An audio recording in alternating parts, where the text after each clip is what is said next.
Yo! They not like us. Hit that like button, and hit that subscribe button, and hit that bell, and leave a comment to trigger YouTube's algorithm.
Maybe it's time we all stop trying to outsmart the truth and let it have its day.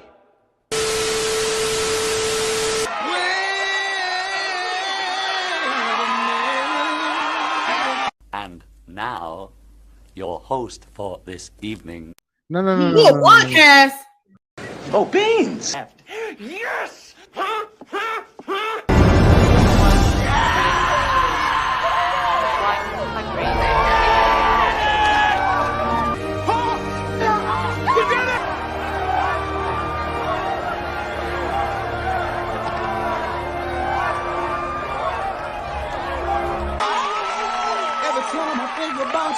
I'm running things. Hit that like button, and hit that subscribe button, and hit that bell, and leave a comment. Hey,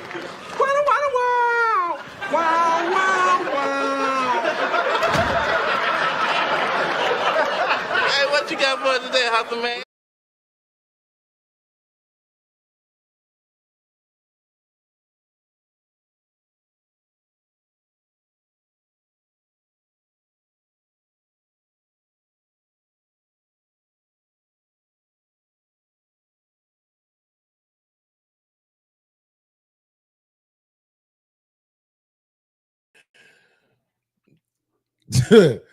Struggle streaming already. Microphone all the way over there.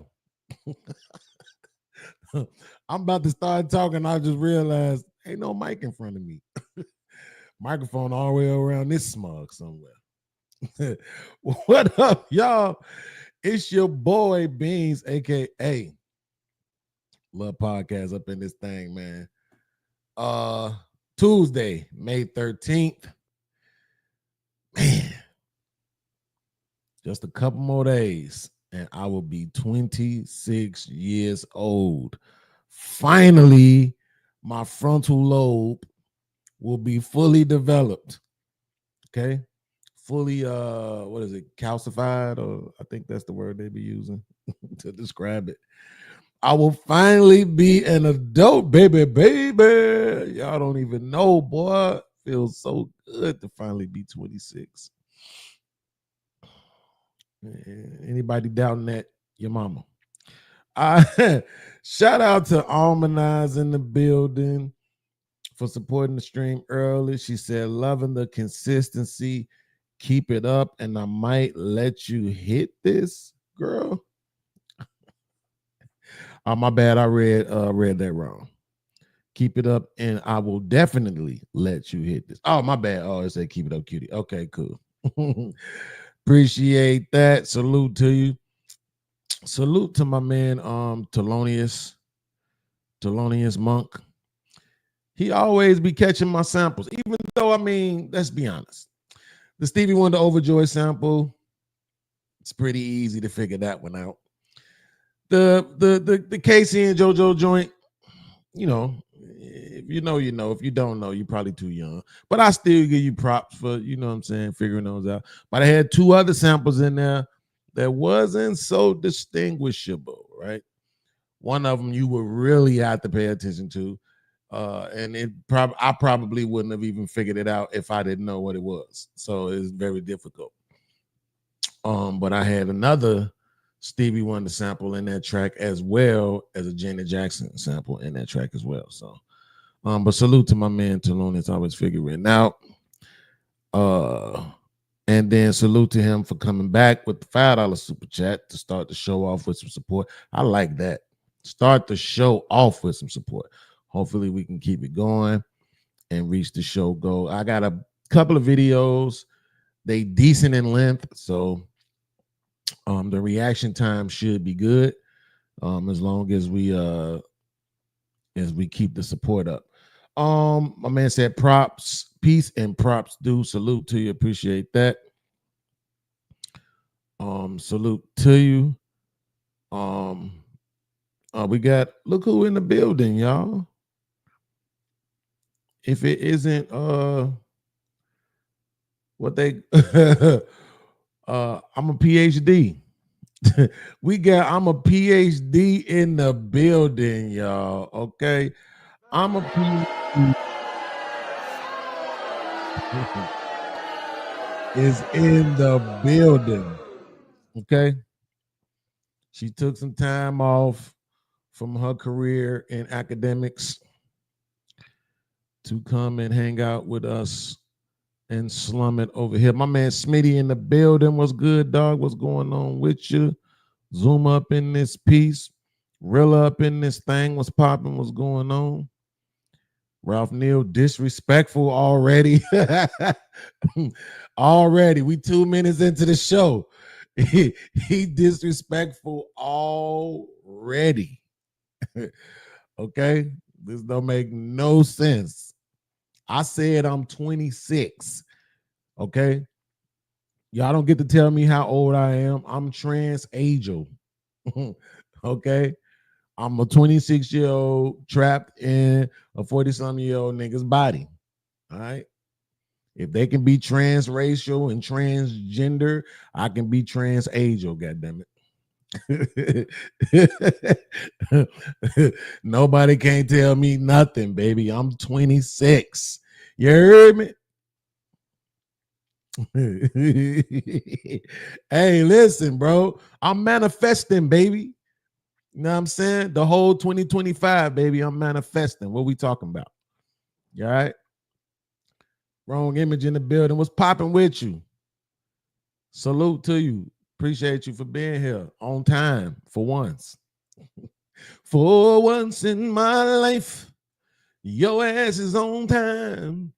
Okay, in the chat, we got a poll going. So y'all make sure y'all participate in that poll. I want to know where y'all at on this mentally. Should black women be upset about these statues? Now, if you don't know, you probably know about the first statue because everybody been talking about it. But it's a whole nother statue that was erected, I believe it was in Italy, by some quote unquote, I hate calling these people black. But some, I guess Italian. I don't know if he Italian. I don't know. I ain't gonna lie. I don't know nothing about the dude. I didn't do too much research into it. I didn't really look it up.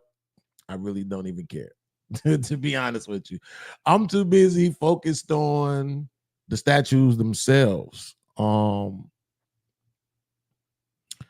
me grab the pic real quick. Because I know it's on the thumbnail, but I want to go ahead and pull it up here too. Give me 1 second. Let me grab it. What did I do with it? What did I do with it? I think I moved it over here. Yes, I did. I got it. And I'm uploading to the StreamYard right now. Oh, right now. Right now. Okay, here you go. Boom.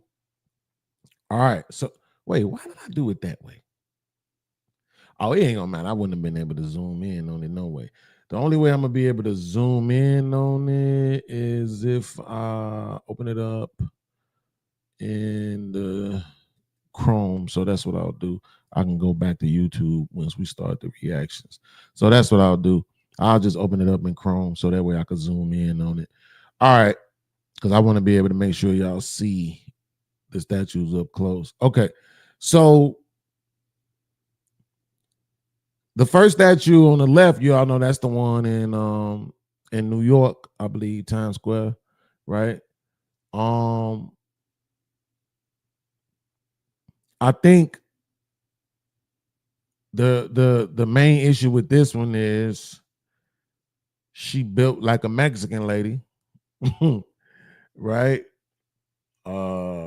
So I mean, not that it ain't no sisters built like that, but that's not how I view sisters mentally. And even though I know it's a lot of bad built women out here, me personally, in my mind, still I don't see black women that way. And I know it now. Listen, with being outside, like, you know, going places, and the internet, with every chick just feeling like, forget this, I'm a bad chick too. At this point, we can't deny it, bro. Like the talk about, you know, because I remember the first time I heard 80% of black women overweight, 80% of that obese. Right? The first time I heard that, I was like, man, who are you talking to, bro? Like, y'all, stop it. Come on, man. Right? And I was mentally doing the same thing, like, no, black women wear their weight differently. You know what I'm saying? But then once I realized, oh, okay, obese in itself is different from what we think it is. We look at obese as, you know, super big chick, but they look at it from a weight distribution side, from the weight distribution side of the game, right? So if you weigh, you know, 5 pounds over what your target weight's supposed to be for your height and your skin color or whatever, you know what I'm saying? Like, you obese. So that changed it up. It was like, oh, okay, well, I like obese women then, right? Like, on the lower end of obesity, give me that, right? Like, whatever that first notch is that makes a woman obese, I like that. You know what I'm saying? So I'm cool with an obese woman, I guess. But then I really did start paying attention to knowing when I was younger, which some women might argue that that's not fair. But I know when I was younger, I mean like teenage age, those girls I went to school with was not obese. Like, the fat girls got made fun of. Why? Because it was only 4 of them. You know what I'm saying? The rest of the chicks was just regular. And then you had a couple of them that was just spectacular. You like, how are you 14 years old? Right? Built like my mama around this motherfucker. Then once I got into my, you know, early 20s, same thing. Yeah, you see more girls that are quote unquote big, but that's what I'm saying. They were big. It wasn't this thing where the majority of chicks was like this chick on the left. You know what I'm saying? You had a small percentage of chicks that was like this chick on the left. You had way more chicks that was like the chick on the right, and bigger, thicker rather. And then you had big girls. Okay. So now when we look around and everybody, fupas, you know what I'm saying? Booty do. Yeah, it's like every chick got the baby mama arms or the grandmama fat meat elbows. At this point, thighs and shit don't match with their calves. Fat ass ankles. Like, the weight thing is an issue. We can't pretend like it is. And I'm gonna be honest with you. This gonna sound petty, but I don't even care. I ain't even looking at it from a health perspective. I'm looking at it from a visual perspective. Like, come on, man. You know what I'm saying? Like, come on, sisters. Like, I don't want everything to be sexualized, but damn. Like, come on. Like, y'all got to do better than this shit. And then here's another thing I'm noticing. For some reason, our sisters, they go in the gym, they can't just go in there and exercise and try to slim down. They all want to get buff and strong and swollen shit. Like, what the fuck is that shit about? Like, who told you that you were supposed to go in there lifting weights? Like, your whole workout is supposed to be like cardio. Like, you're supposed to be swimming and getting on the treadmill and the elliptical, you know what I'm saying? The leg machines and stuff like that. And then you're supposed to use like those, I forget what the actual name for them is, but you know, the weight machines. Like, it's too many sisters I see on Instagram in these videos deadlifting, you know, 125 on this side, 125 on that side. Like, what the fuck?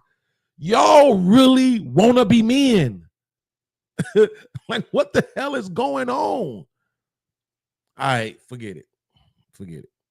I don't know what I'm talking about. Forget it, bro. I'm just ranting and I don't know what I'm talking about. This shit crazy, bro. This shit crazy, bro. right, so I was gonna say, damn, I was gonna let the chat decide which topic we was gonna start with, but we already inside of the goddamn statues, so we might as well just start right here, right? Kiki said baby mama arms. Kiki, I've been saying baby mama arms for years at this point. Like, how are you acting like this the first time you heard me say that? Okay.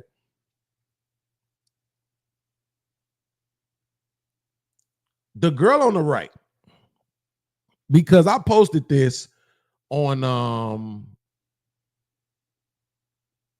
YouTube, and I think I got a couple of either one or two comments. Let me check. I think I got a couple of comments because I think one of the comments was asking me what's wrong with the statues, and I'm like, you can't see, motherfucker, like you can't see what's wrong with the goddamn statue. Like, I gotta actually tell you what's wrong with the damn statue. Literally, I gotta tell you. Like, you ain't even asking me facetiously, you asking me for real, right? So here's the post I put up. I said, another statue. I hope it wakes black women up to the world, to how the world views them. Right? But I tend not to get what I hope for. So, and let's see. So we had two comments. It looks like, yeah. So the first person said, what's wrong with this statue? She's not even fat. And then the second person said, I don't see anything wrong with these statues. Maybe the issue is in the mind of the beholder. Okay. So, and that one was only 25 minutes ago. So let's go with the first one. What's wrong with this statue? She's not even fat. Okay. So first of all, it ain't that she fat, but look what she doing. Right? This is the problem, bro. Is that this is what they think of you. Do you understand what art is? Do you understand how art works? Right? Like, art, quote unquote, imitates life. We would make music and we would paint things and whatever else, because of the way we see the world. So you got to look at these two images and you got to understand this is the way the world sees you.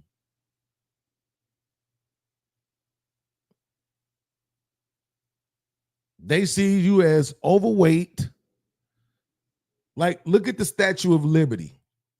This chick is holding some kind of doctrine. She's holding up a light for everybody to see their way here and all this other shit, right? It's some sort of message behind the statue. It's messages behind these statues too. First of all, look at these horrible ass shoes they got these girls in. What are we talking about? I mean, come on. I don't understand why I have to tell everybody it was wrong. Like, some of y'all, I think, just being, Fatty used the word yesterday, obtuse. Right? Some of y'all just being disingenuous, bro. Look at them fucking shoes. It's kind of funny. First of all, the girl on the left got on some Sammy Davis Jr. tap shoes. Those are some I work on a forklift steel toe boots.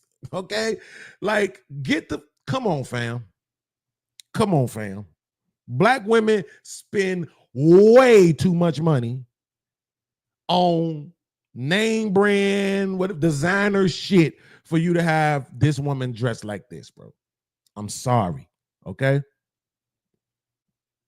The chick on the right got on some John Cletas. She got on some before you walk out my life Monica shoes wearing ass girl. Do y'all remember when that meme was going around making fun of Monica shoes in that video? What? Hold on. So I gotta find the picture. They was making fun of Monica for this. Look, I'm gonna put it on screen so y'all can see. They was making fun of Monica for these shoes, bro. long foot ass, right? Look, see what I mean?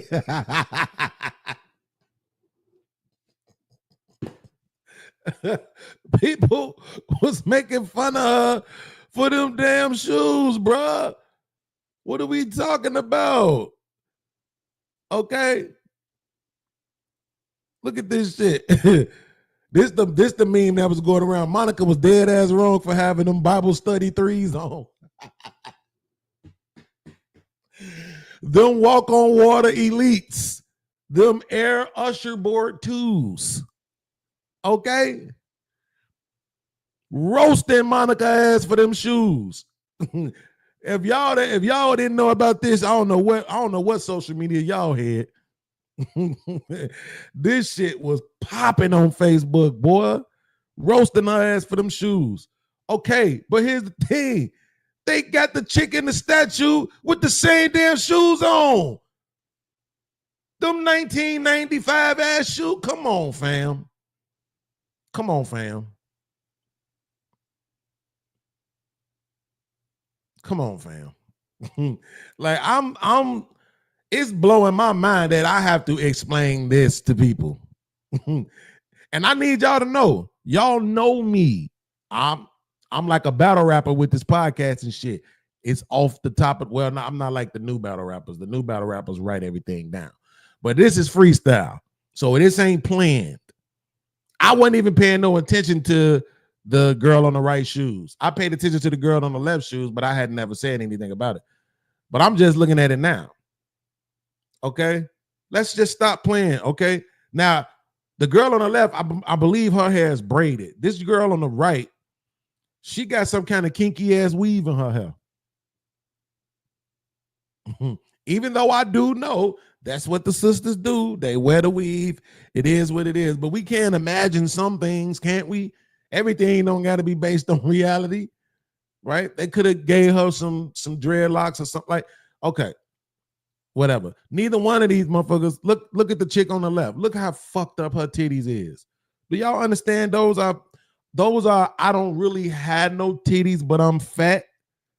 So it looked like I got titties. That's what that is. That's a droopy ass B cup. Okay. The girl on the right, she ain't got no titties.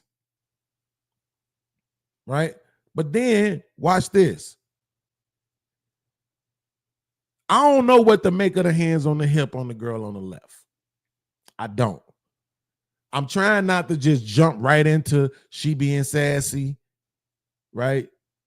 She being whatever, attitudinal. I'm trying not to jump right into that because you can't be attitudinal with those shoes on. I'm sorry. Okay? Not with those shoes. But at the same time, who knows? But the chick on the right, this whole thing with her phone in her hand, come on, fam. So you either fat and sassy or you just stuck in your phone, black women. That's what they're telling you. I'm sorry. I know we not supposed to put all our stock into every piece of statue and this and that and blah. Man, every piece of art, rather. Man, no. Absolutely not, bro. Absolutely not. I'm not going for that. Y'all can miss me with that sign language. Okay? Miss me with that shit. Because if they made a statue of Princess Diana or somebody like that right now, that motherfucker wouldn't be doing none of this shit. She wouldn't be standing there with her damn hands on her hips. And she damn sure wouldn't be standing there with a phone in her hand. Statue on the left, 12 feet. Statue on the right, 13 feet. In case anybody was wondering.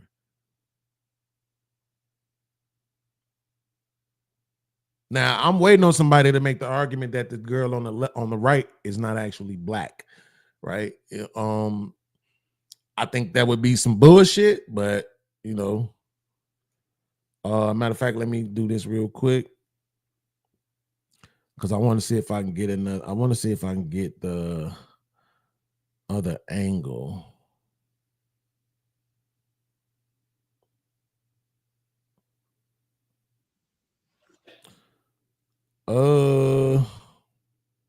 Oh shit, Michael Knowles did a video on this. I didn't know that. We might have to check this out. I might have to throw this in there real quick. We might have to check out this Michael Knowles video. Let me see. That picture ain't good enough. I'm trying to get that side angle so y'all can see what she look like from the side. No,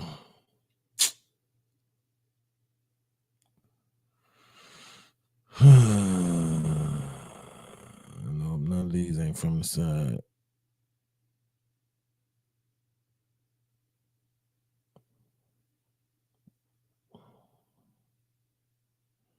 Damn, they saying it's another statue? Hold on, bro.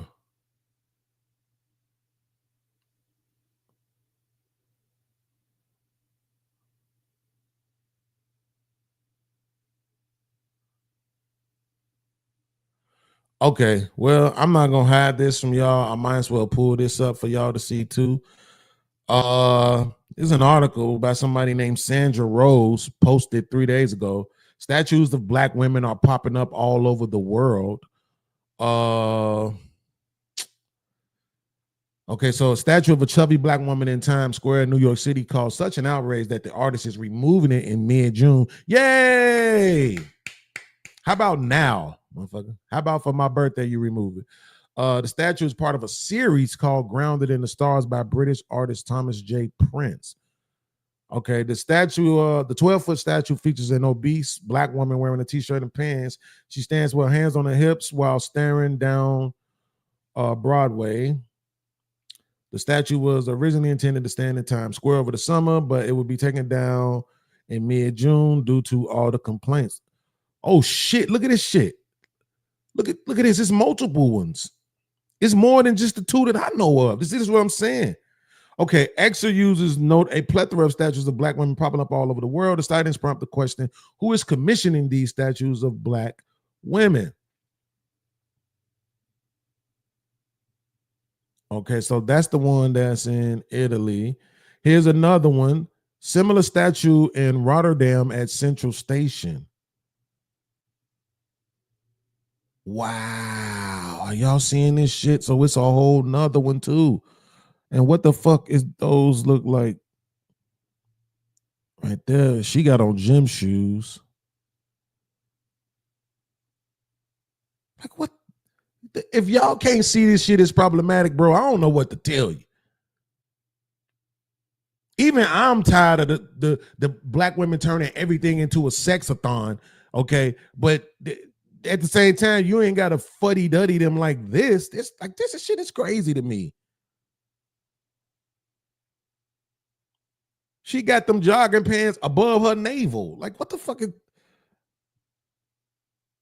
I don't know. Those look like either some Reeboks or some Air Max, maybe.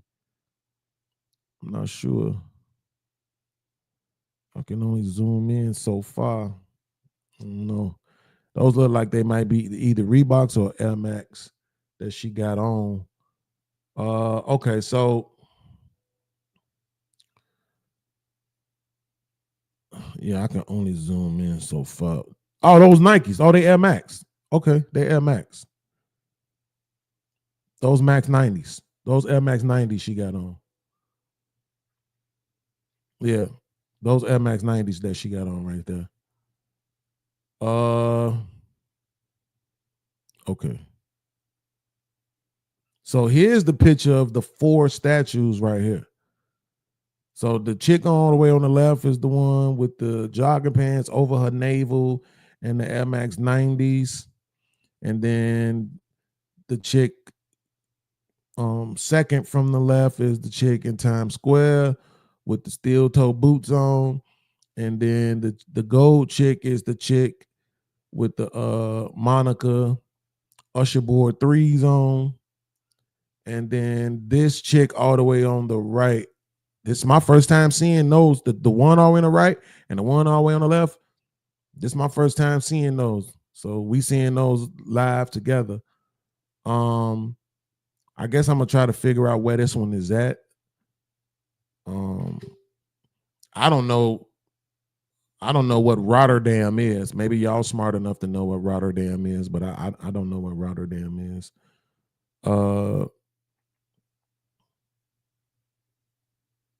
This shit in a whole nother language. Let's see. Yeah, this is a whole nother language, so I don't know what's going on. Oh my God, it look like it's another one. Oh my God, bro. This can't be real. Look at this. It look like it's another one too. Look. They got that one. This the one in New York, of course. This one, and look, it's just another one right here. I don't know where this one is at. Man, let me see, bro.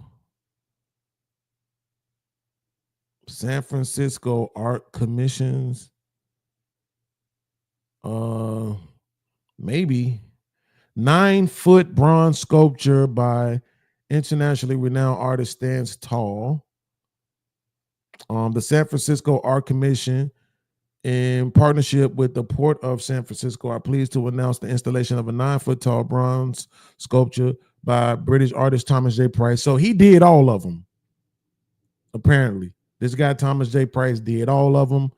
I was assuming that's what I was reading in that first article, but I didn't want to assume. So we'll be on site for a period of 6 months through January 2025. Through January 2025. So that one ain't there no more. So that one was there and we didn't even hear about it. But maybe I guess I can see why we didn't hear about this one, because this one it don't look horrible, right? Like, first of all, it's black, right? So I'm gonna pull this article up real quick before I go backwards. Here you go. So you can see this picture is really good. She got the braids. I don't know why they doing it. Why they got to do the weave ass braids, man? Why they can't just give like sister locks? Like, damn, if you can do the braids, you can do the sister locks. But okay, I'm thinking those is like leggings and then like just a regular tank top on. You know, her eyes is closed. I'm not so sure how I feel about the eyes being closed.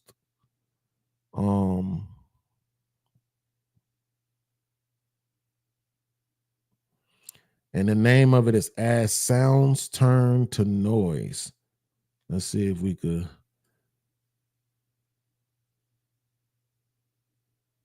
I want to see if we can get the full. Okay. Because this is what I wanted to see. What kind of shoes she had on. Y'all can still see that, right? Yeah, y'all can see it. Okay, cool. I can't really tell. By the look on the tongue, those look like there might be some kind of Nikes.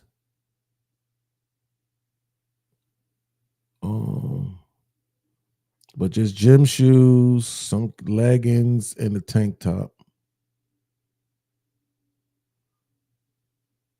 It's actually a decent face. Forehead big than a mug, though. Yeah, I don't know. I mean, this one I probably don't hate as much. I'm not really seeing anything really wrong with this one. I actually like this one, to be honest.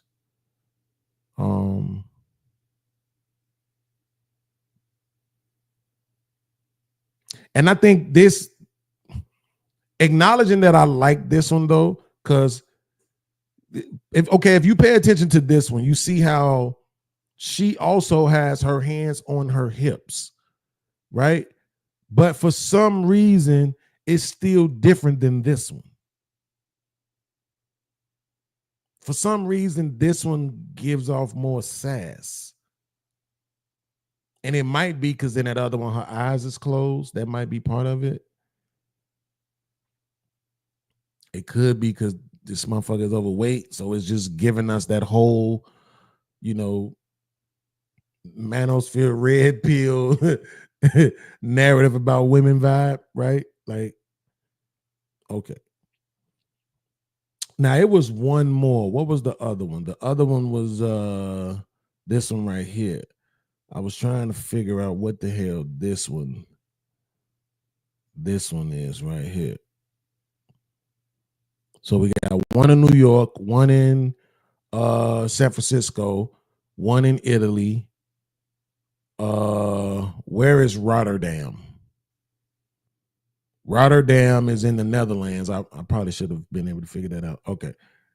Rotterdam is in the Netherlands. So you got one in the Rotterdam in the Netherlands. And then wherever this one is, I got too many tabs open. Let me close some of these tabs out. I got way too many tabs open. I'm starting to get lost and not remembering my place. Oh shit, I forgot about that one.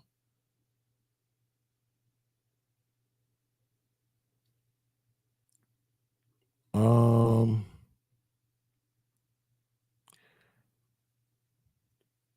trying to figure out where this is at. Platform appears believed to be come on, man. They don't want all these goddamn cookies and shit.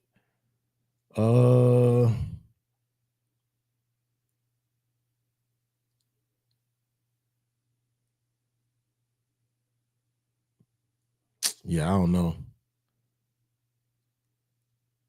I'm not necessarily seeing where this one is at, bro.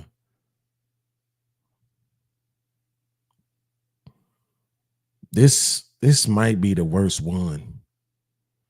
Let me bring these photos over here. I'm not figuring out where this is at, but this might, look at this shit. This might be the worst one, bro.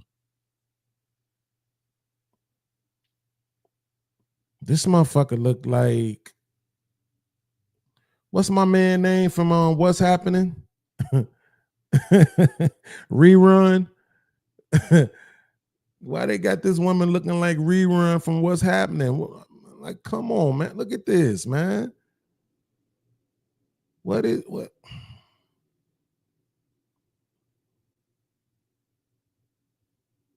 just ridiculous, bro.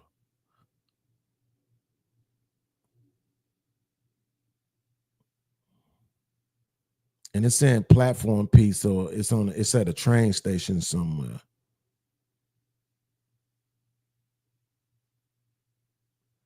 Now they saying this one was created by some sculptor named Kevin Atherton. Yeah, I don't know. This look like a whole different one right here. Yeah, all right, look. So we can see it's a few of them going on. I don't know what these people trying to do at this point. I mean, I just can't take it, bro. Zuma said Air Max chick definitely from Chicago or St. Louis. Yo, that's crazy. Okay. Okay. So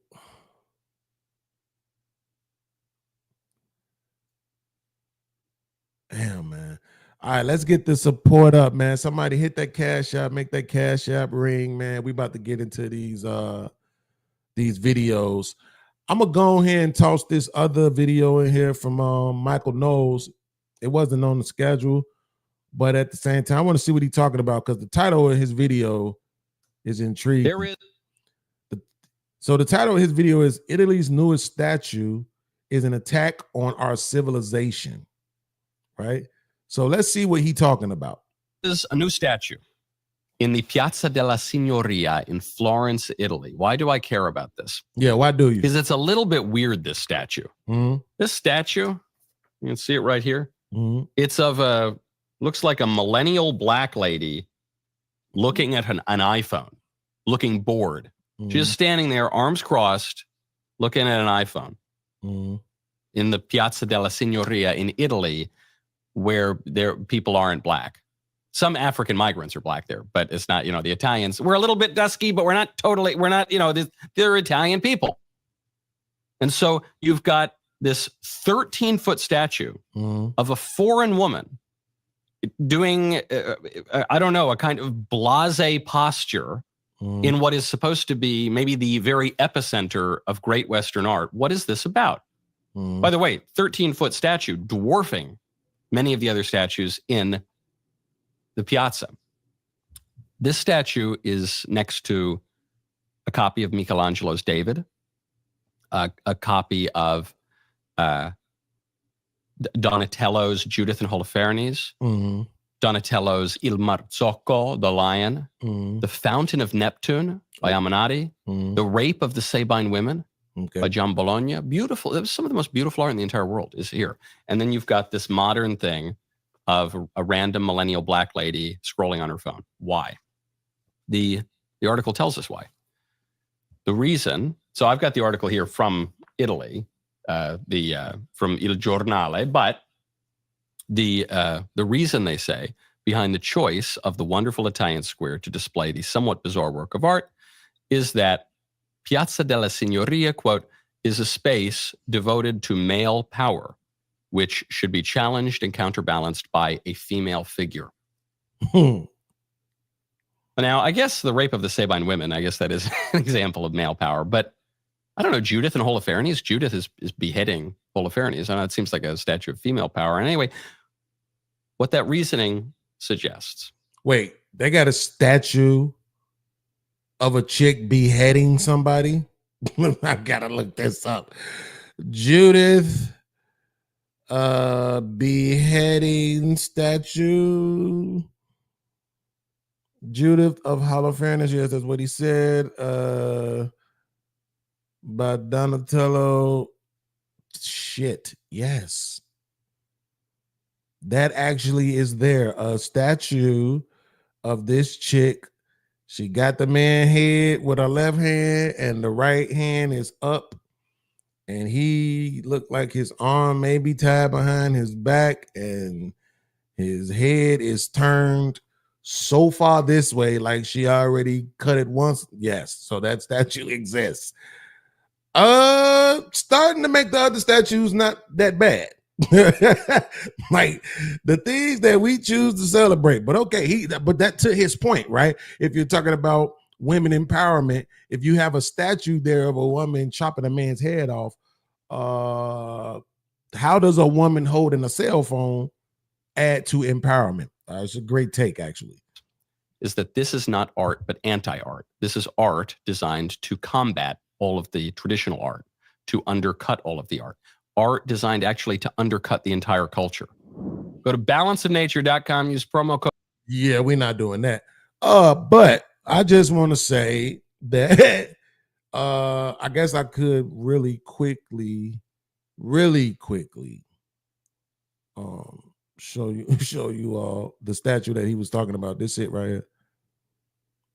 She like, yeah, remember that thing that you had did the last time? Pay back.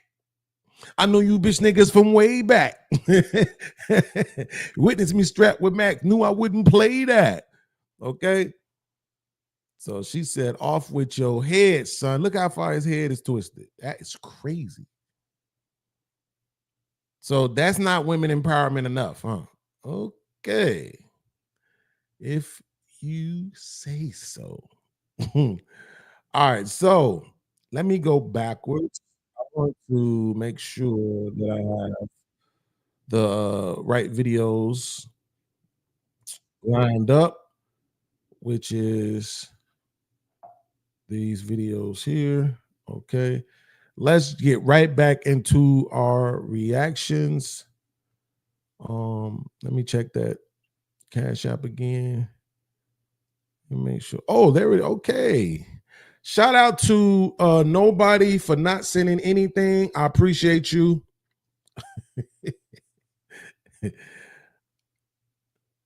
Let's make the chat glow or something, y'all. Let's go. Support. Here we go. I want to add. Now, this is video from the other day. They had this conversation on Lapeef. I think the first part of this is actually funny to me. I watched the first couple of minutes of it. I don't know. I'll let you know what I thought was funny. I want to add this context because I feel it's missed. I know exactly where you're coming from and why you're saying what you're saying. And I think that should be added to the discussion so that they can understand this. Aisha, are you of the mind that the person that created the statue is a person from Britain? And there's a diaspora world going on. So you feel as though that they're playing in your face by creating that statue. And that is why you're giving it that type of energy.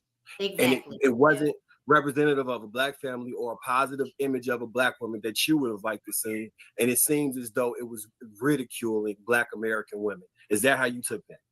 That is exactly how I took it. How I see it is that art can be perceived in many different ways, and I don't think that it's being disingenuous for how you feel or how you perceive a piece of art. I may have different views than you, Aisha, when it comes to what I look at, but that doesn't mean I'm being disingenuous. It just means that that's what I get from it, because that's the whole point of art. And just like what you're saying is how you feel, because that's what you got from it, you know.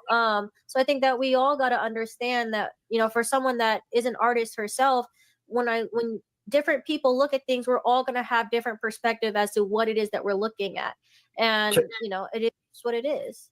Callie, do you feel that statue is beautiful? I think it is. It reminds me of my Aunt Betty. Would you trade places and look just like the statue? Huh? Would you trade places and look just like the statue? No, because I love who I am. I don't want to look like anything. I don't want to look like anybody or anything or any celebrity or anything. It doesn't matter what it is. I am who I am, and I'm going to stand on who I am. And that's it. Oh, that's sad. So I ain't going to lie, man. Shout out to Callie. I interviewed her recently. Dope interview, very transparent. But I don't, maybe it's because she's from California with that hard ass California accent, the way that she talks and pronounces things. But women in general also, like, you know, I am who I am and I'm going to stand on who I am. Like, I miss the time when women used to talk like women. Right? Like, it wasn't, I might even be putting too much on this. And by putting too much on this, what I really mean is that it's not that women didn't use any of the slang that we use, but they all, like, I'll give you an example. You know how females say period? Like, niggas ain't supposed to be saying period. You know what I'm saying? Like, no. Now, if a dude said, you know what I'm saying? Man, you better watch how you talk to me. I'll knock your bitch ass out. Period, nigga. That's different. It ain't period. So same word, but the inflection is different, at least. Men say stand on business. Women say stand on business. Come on, man. I just missed that time. I don't even know if I can even think of nothing right now. You know what I'm saying? Necessarily that men used to say, and it's like it wasn't something that women just said all the time. You know what I'm saying? Like, but if you understand what I'm saying, just put a 1 in the chat so I won't feel lonely. Okay. So check this out, right? I hear a lot of serious reaching to try and rationalize what's going on here, but I don't think we could really rationalize what's going on here. We're hearing that it could be art, and you know, most people don't really dig art like that, right? And it's not in a museum. It's in Times Square. This is for everybody, your average people who aren't black, people who don't dig it. They're going to see it. They're going to judge. I'm having a serious issue with that, right? That's a problem. So we could say that it's looking surface level, but guess what? The average human is going to look at that and take it at surface level. It's in Times Square, not a museum where people who understand or are interested in learning about art. It's in pretty much a world stage. So we could forget that point, right? So I also heard that fit people could die too. I get it. Fit people can die, right? You can die in a car accident any day, but guess what? You still put a seatbelt on, right? You still put insurances in place. You still do things to mitigate risks on a daily basis. So we can't just say that, okay, some fit people die and it's not at a higher rate. We can't even try to put that nonsense out here. Most people who are not fit do suffer from hypertension, high cholesterol, and all the other diseases that you can think about because they're fat, because they're not disciplined, like Darwin said earlier, because they won't put in the work, because they won't calorie count, because they don't care enough to think about it. And that's what it is we can't even try to put anything out there like that. And so he's saying, in his opinion, if I'm interpreting him correct, because it seems like it's just a red pill rant, to be honest with you, but it sounds like he's saying the problem with the statue is that you're normalizing this look, right? And to some degree, I understand that pushback, right? Because it's some stuff that we don't want normalized, right? But then we do have the conversation about representation. And it's very difficult to make an argument about a specific demographic of people not deserving representation. That's a very difficult thing to do. When I say difficult, I don't mean it's difficult to muster up the words. I mean, it's difficult to make it logical. There are a bunch of women built like that statue. And now I'm specifically talking about the one in New York. There are a bunch of women built like that statue across races, right? So if somebody, and then watch this, they're not going to look at that statue and think that a person designed that statue to be defaming, to be insulting, right? They're going to look at it and like, shit, that look like me. That person must think people like me are nice, or does, or find us attractive, or think we're beautiful too, or whatever. Because of course, those people with all their securities, at a minimum, at least try to love themselves the way that they are, right? Which, again, human beings are so complicated. It's really a beautiful thing, even though it's exhausting how complicated human beings are, but it's really a beautiful thing because it makes life that much less boring, right? But it's like, it's this one comedian chick, very popular on YouTube. Her name's Takara. And she has the shape, but she is absolutely too big. I'm just going to be honest. She is too big. Okay? But she has the shape, though. Her body is cut the way you would want a woman's body to be cut. But she big as hell. Right? Now, this woman is all on stage doing comedy, sexy, titties out, stretch jeans, meat coming through the cuts on the stretch jeans, trying to look good. Instagram, same thing, flexing, trying to look good. Like, everybody wants to feel like, hey, this is how I look. I look good, whatever. But it just crossed my mind as I was sitting there looking at her, and I'm just thinking to myself, you're gonna say that the man for you is the man that's gonna want you the way you are right now. And in reality, if we was able to sculpt the man that you think is the perfect man, height, skin color, money, dick size, everything, and then that man said, you need to lose weight, you need to stop cursing, I want you to be natural, you would say, oh, well, he ain't the man for me. You see what I mean? He needed to be all of these things. But then when he required things from you, all of a sudden, he ain't the man that he ain't the man for you. This is why, man, it's complicated. It's problematic, but it's interesting. I mean, when I look at Takara, I be like, man, I hit that shit, but I wouldn't want to be with her. I wouldn't want to deal with that much weight all the time.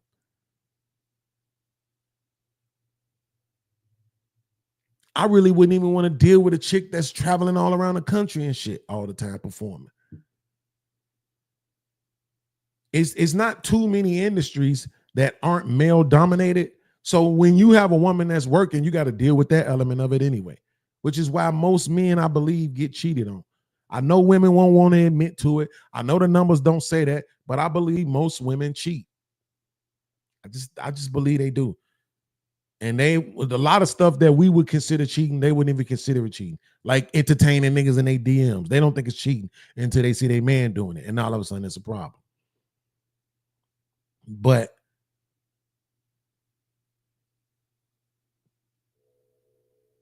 let's suppose that the sculptor builds this statue. And you know what? I really want to put her on screen just so y'all can see. Let's suppose the sculpture builds this statue to look just like her. Right? It's going to be a normalization of this. Do you see this? Do you see how she's built?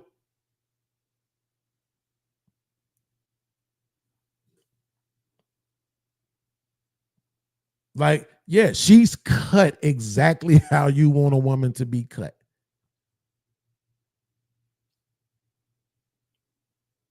But when you look at that and you look at how big her legs actually are, imagine how much she actually weighs.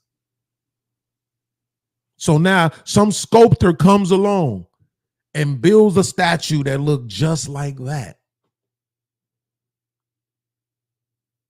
Because the thing about it, we try to act like none of this stuff impacts people, but I promise you that it does.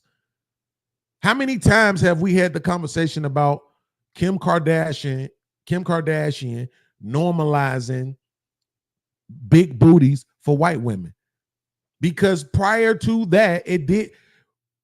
When I was in my 20s, if a white woman was 170 pounds, you saw her running down the street trying to get that weight off of her. They was trying to shed as much weight and as fast as they possibly could.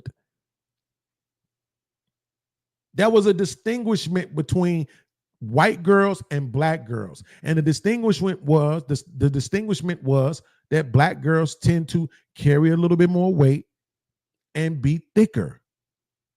So you will see these white women power walking. Okay. But now you got white women this size, right? And I mean, let's be honest, most of this is due to the internet. Let's just call it what it is. Most of this is due to the internet. Because in reality, as men, we can find things to like about almost any woman. Right? Takara is very attractive in the face. She reminds me of my son's mother. Very attractive in the face. Sexy even. She still got the shape. You see when she put clothes on and shit. She got the same shape as any other bad, quote unquote, bad bitch, right? But it's all the extra weight.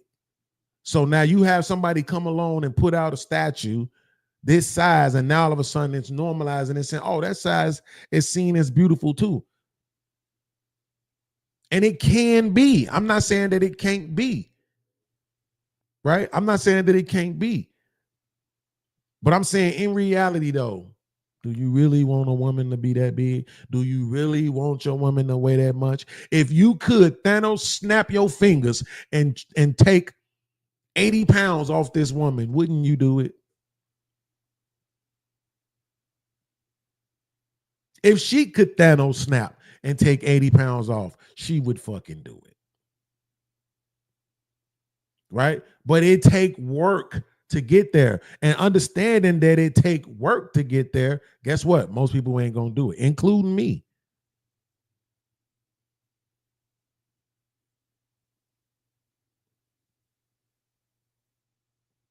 So instead of saying, man, I will put in the work for myself or even for somebody I love, we say, if the person don't want me the way I am, then they ain't the one for me. But the person you want gotta be all these things, but you don't got to be nothing for nobody else. You just get to be you. That's the problem with the normalization, is that we are convincing people, mainly women, that they don't have to change. I saw a video where a woman talked about women's inability, or not necessarily inability, but refusal to change. I want to play that for you real quick. When you go to work, you don't tell your boss how to supervise you. When you go to the nail shop, you don't tell the nail tech how to be a nail tech. When you go to a restaurant, you don't tell the owner how to run their business. So why is it that when you're in a relationship, you try to tell a man how to be a man? Why is it that when you're in a relationship, that the minute that a man does something that makes you uncomfortable, you're all of a sudden equating that to him being a bad person? Why is it that the minute that the smallest thing is off, you're ready to blow it all to shit? The nail tech can mess up your nails. You probably gonna go back and see her. That restaurant could have messed up your order a little bit. You probably still gonna go back and eat that food. Your supervisor can piss you off every day. You're still going to show up for work. You're still not going to tell them how to do what they're in position to do. But why is it that your man that is supposed to be your leader, that you trust with your body and your energy, when he tells you things that are constructive criticism, why is it that you cannot listen? Why is it that you're combative? Why is it that you're making an argument? Why is it that you feel, oh, he's trying to change you? Change is good. Get uncomfortable. Y'all look at change like, oh my gosh, he's trying to change me to be this person. A man who cares about you is going to try to switch some stuff up. If he sees something that's off or sees something in you that you lack, he's going to guide you the right way. It's not always control. Sometimes take time out with that same trust you gave your body with to trust his word and follow his leadership. Hey, I'm just a messenger.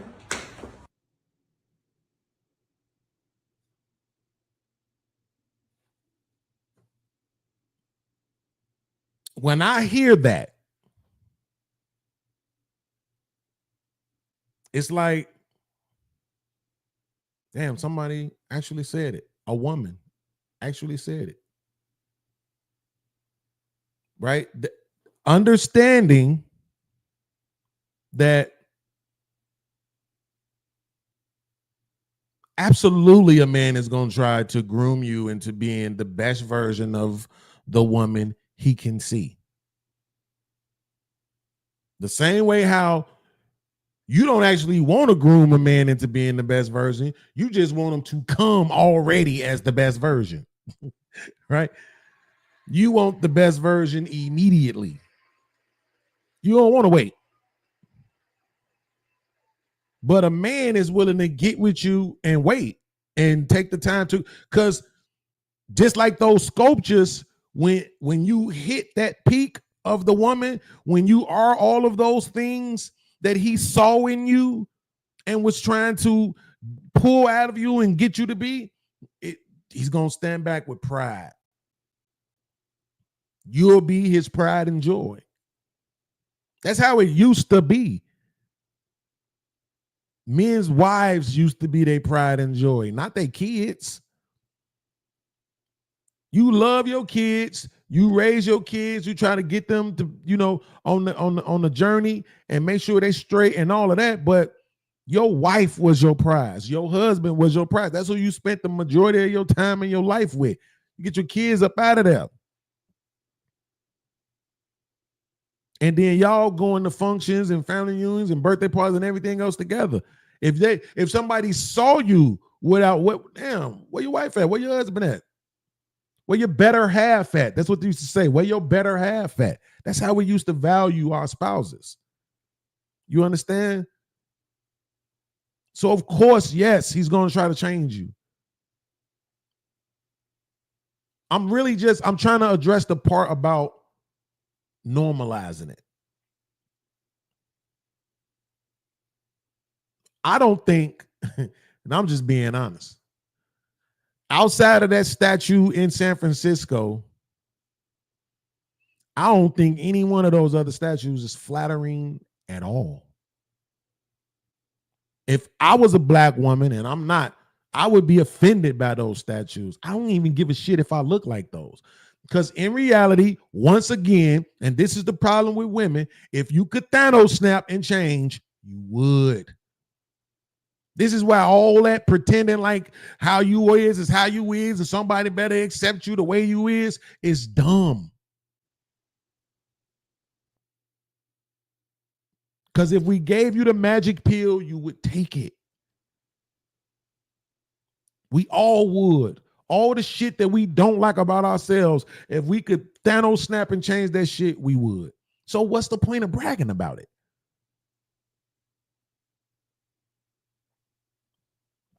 I like women who say, yeah, I got a little bit of weight on me. I really want to get this weight off. And if I find a good man, I hope he willing to go to the gym with me and help me stay motivated, because I'm probably lacking in motivation because of the fact that I'm alone, or whatever. Just being honest, we can't do that. No way. For some reason, we've killed vulnerability. Like, you can't never be vulnerable. You can't never express that you need somebody.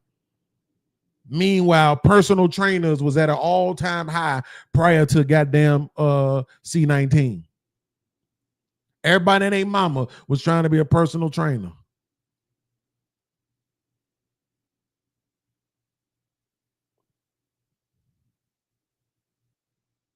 Shout out to Kiki for becoming a member of the stream. It only took her 2 years to do it.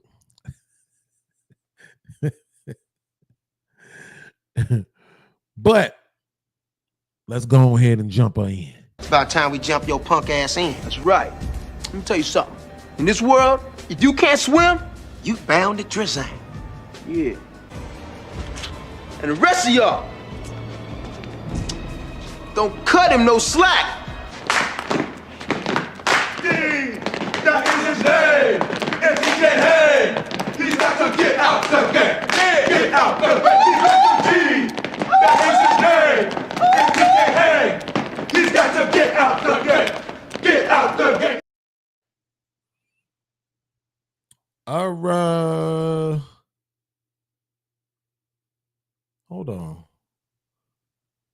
Y'all know I don't be.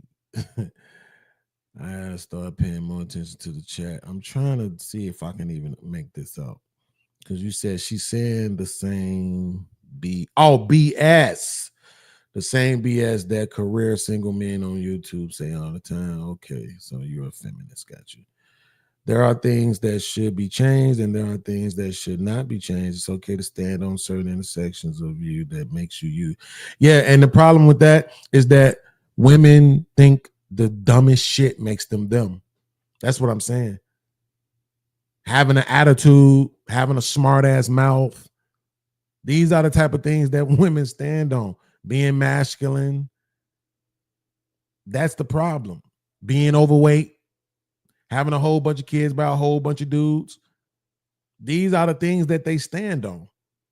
And that's problematic. It's okay to say, I made some bad choices. It's okay. Like, I'll put you like this.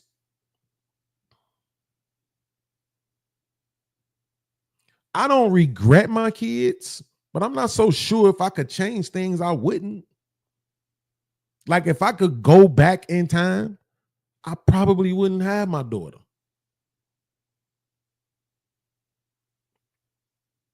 It's just the truth.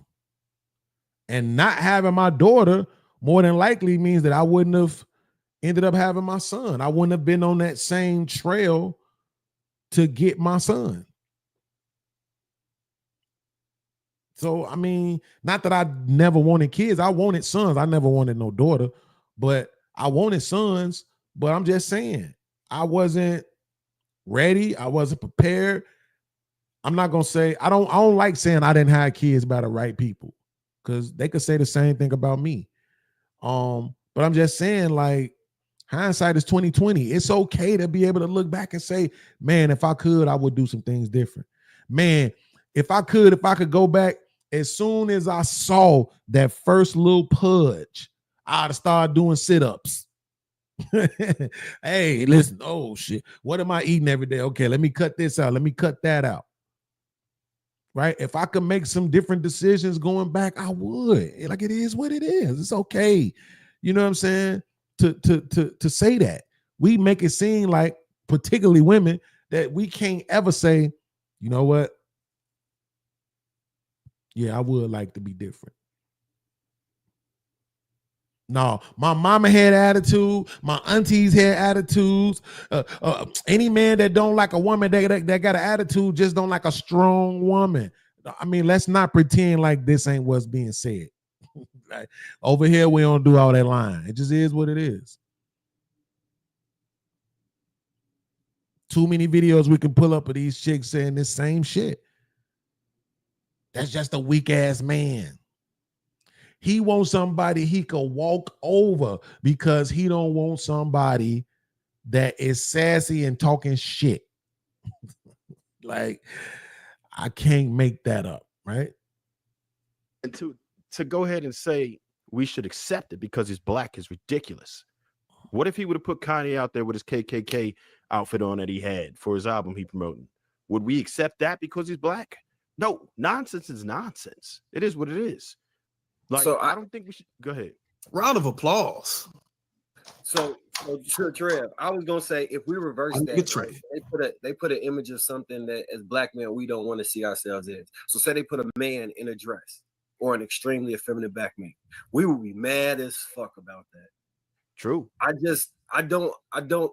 That's why I was asking y'all opinion and I wasn't really giving mine. But why am I wrong for liking something? Like, just because you guys feel no, but it's just like, it's just tiring. Like, just because I like something and I'm like, okay, like that looks like someone that I know, that looks like more some hell, it could be the person that he created, could have been a family member that he adored, that he wanted to make us to a statue. And now we're all hating on it. We don't know who this person is, but the artist does. So to me, that just looks like a regular person. I said multiple times, yes, you definitely want to eat healthy. You definitely want to take care of your body. But shit, we have hella skinny, beautiful statues out there. So what? We got one. It's not. There's hella other statues that are black statues that are different things. And I've seen them multiple times in Oakland and San Francisco. So it's like, I don't know.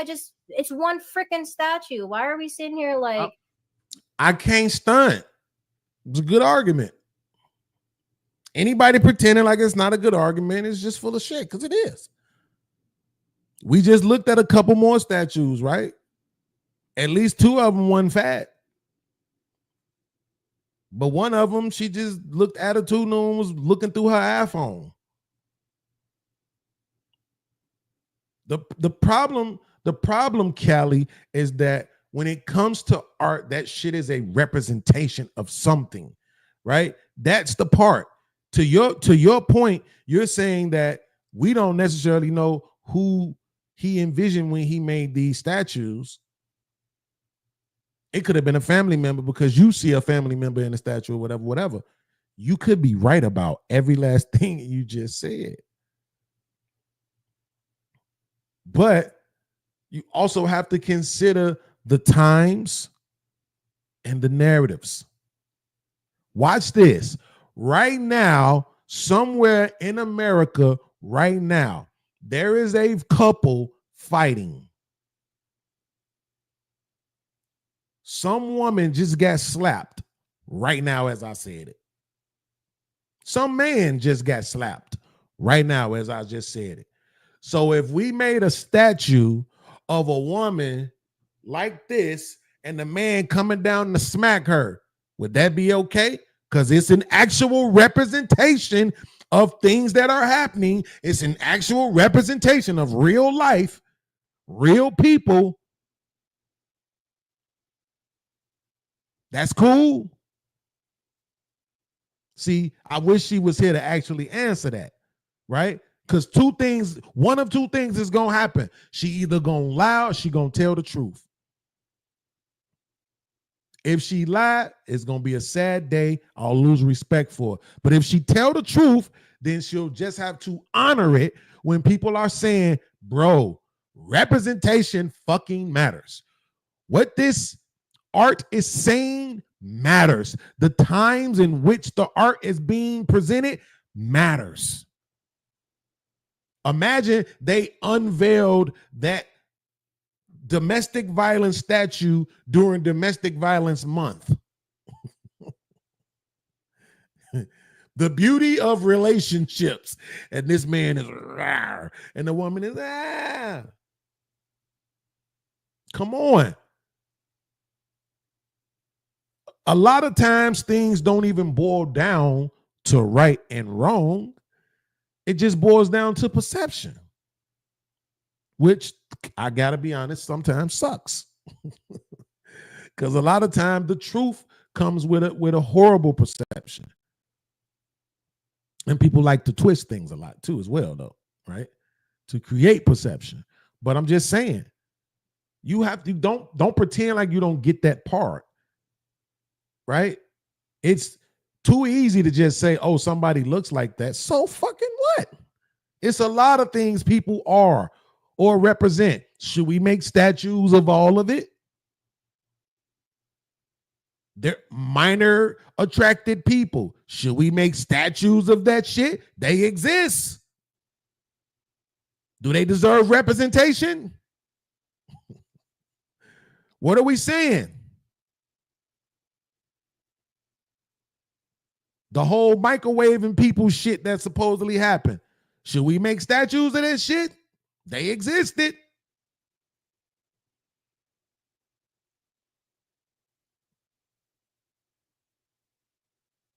This is why I said it's a very complicated conversation to have, a very complicated debate to have about representation.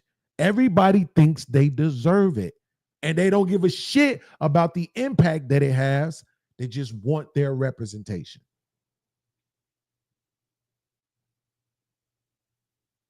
All these dudes trying to participate in women's sports, they feel the way they feel. They want to be represented. And the way that they think their proper representation is to be allowed to compete with the gender that they're claiming. This is how we get our representation, is by being able to compete with the gender that we're claiming. Because if you make us compete with the gender that we actually are, then you're not actually accepting that we're saying we're women. So our representation is being able to compete in women's sports. And they don't care how women feel about it. They don't care what the impact of it is. They just want their representation. Do you see how problematic this shit can be?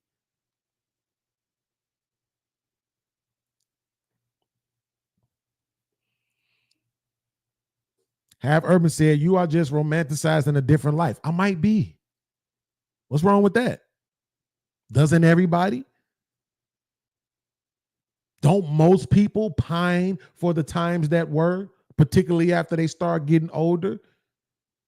And the bullshit Disney fairy tales start to fade away, and you start realizing what life and the world and mankind really is. And it's sickening and disappointing, to say the least. So you ain't gonna make me feel bad for that. Y'all are reaching just to not say, I hate statues showing a non-skinny black woman. I don't like skinny women. So what? It don't got nothing to do with it being non-skinny. I don't post skinny women. They could have made that statue after fucking Kiki. How about that? Okay. Just with pretty feet.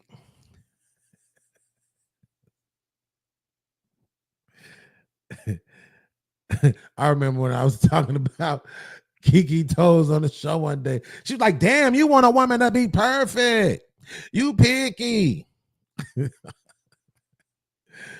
I'm just saying. I don't got nothing to do with that. Well, let me rephrase that, because that's gonna come off the wrong way. I don't want to say it don't got nothing to do with that. But what I'm saying is You don't care about it being normalized because obviously I thought you were a dude, but maybe you're a woman. But if you are a woman, then more than likely you probably are represented in that statue. And that's why bro, if they built the statue of me the way I'm built right now, as a man, I'd be like, fuck you. take that goddamn statue down. But I'm not a woman. I don't have the ego of a woman. I don't have the narcissism of a woman.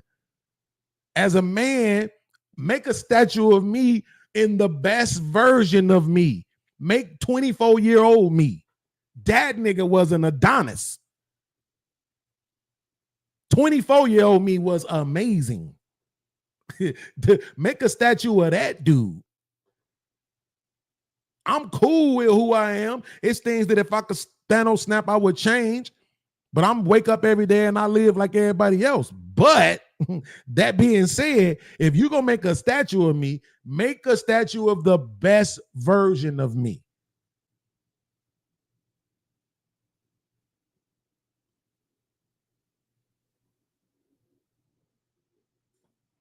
Chicago Realist said it's just one statue is a terrible argument because motherfuckers let anybody play with them. Well, here's the crazy part, and I think this is why Marcus was mentioning this in his take, because apparently the dude who did the statue is quote unquote black. Let me look it up again, make sure, because I seen the picture when I was doing some research on this last night.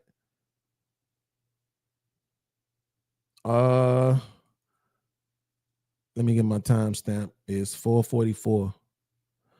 All right, here's the dude right here. Right, so he's quote unquote British, but you know what they would consider him black or whatever. I don't necessarily consider him black, but that's okay.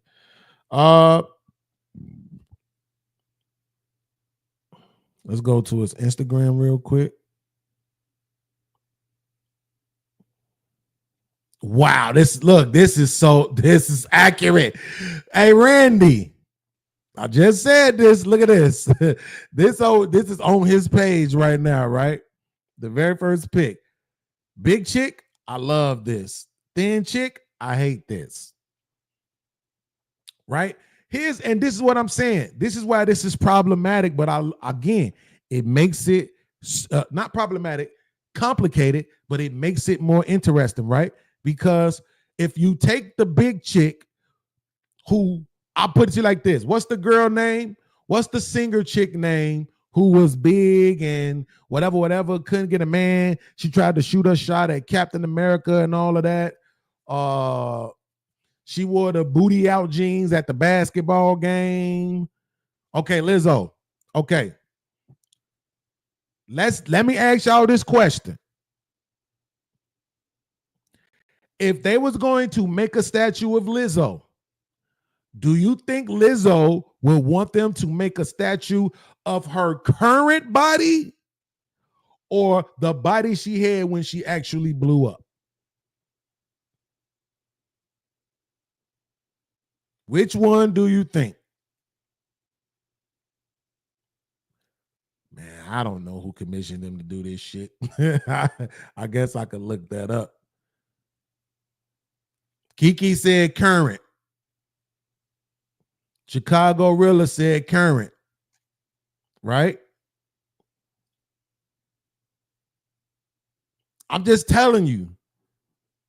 So the same chick who see herself like that right now, if she was able to get her body in shape and be the bad bitch she always wanted to be, she wouldn't even want nobody to make a statue of her the way she was. This is why it's too many arguments against defending this shit. It's not that there aren't any that exist to defend it. There are arguments to defend it. Most relevant is the representation argument. But Again, it's just too many against it. Too many. I'm telling you, it's a waste of time to try to defend this shit. But this is super accurate. Ralph said, hey, all I'm saying is all the fake no body shaming shit had to go bye-bye now with this. Maybe. It's not like it ain't nobody defending it, you know. Here is this woman who is Kay Riley, and she says, I love this. She looks like me. You see what I'm saying? It's not hard to figure out who we're going to see supporting this. Right?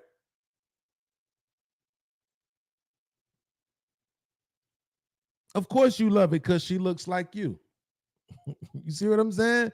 That's easy to do. Easy to do. The hard part is to look at it critically and ask yourself, is it doing more damage than good? That's the hard part. I'm not even arguing that it is. You know what I'm saying? I'm just presenting the arguments. In my opinion, do I like the statue? Fuck no. I don't like the statue because I don't necessarily want my woman built like that. So it is what it is. But that's my preference. That's based on my preference. I'm not saying this shit is destroying the fabric of society, but I might argue that it's problematic as it pertains to normalization. I think I would present that as my own argument. Right now, I'm just presenting it as an argument of fact. I'm not necessarily speaking about how I feel either way. But I will be honest and tell you, like, no, I want my statue built like Pinky when she first came out. Shit, like, I want Janet Jackson in the whatchamacallit video. What was the name of that damn song? The one when she was dancing, it was damn near in black and white.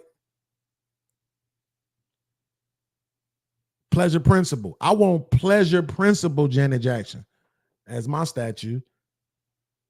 Matter of fact, I don't even want that because her titties weren't big enough. Man, fuck it. Give me Kiki, bro. Like, I'm just saying, like, right now at the top of my head, I'm finding it kind of hard to just pick somebody, you know what I'm saying, that got both titties and ass. Only person I can think of is Kiki. That's fucked up. Hold on, I don't want to pick Kiki. Because they were like, see, I told you he in love with her. Shit. Who got them? You know what? I'm really in love with the Africans right now. Like, for some reason, Facebook started putting a whole bunch of Africans in my algorithm. I ain't mad at y'all, Facebook. Like, it's some African women don't get enough credit, in my opinion. Like, I'm just saying, bro. It's some fine ass African women out here, bro. Fine ass African women. Okay. But yeah, I mean, the thing about it is this, though. So in order, and you know what, I just thought about this. Damn, this is a good argument. This is actually a good argument. I just thought about this.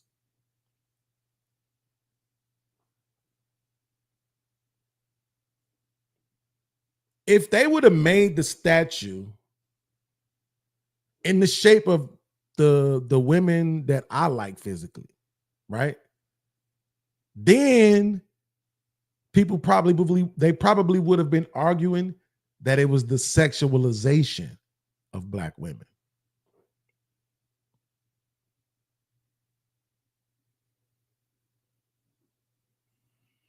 So now he creates these statues, he fuddy-duddies them, right? He don't really put them in no designer shit. He throws some Air Force Ones, or some Air Max 90s on them or something like that, or whatever. He put the Monica Usher board 3s on the one chick. You know what I'm saying? He put the steel toe boots on the other chick, right? He don't really sexualize the statues at all. And we still finding something to talk about. But had he had made the statues voluptuous. No, not voluptuous, because they be using voluptuous. They be using voluptuous to describe big chicks too. Like I don't know about that. Okay, let me see.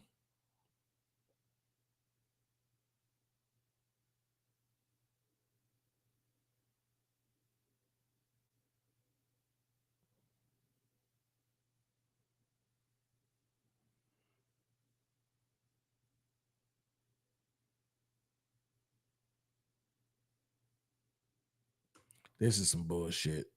This is some bullshit. That,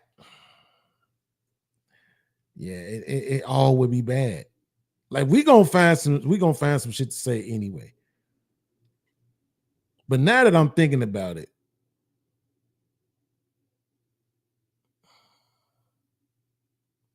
was it probably best that he didn't sexualize the statues?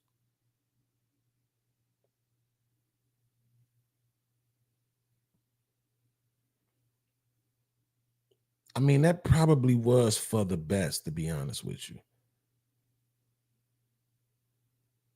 I get how we feel about the fuddy-duddy. I get about the representation. Y'all really do be wearing them fucking braids. I'm looking at all these pictures and they really do be having them fucking braids. This shit is sad.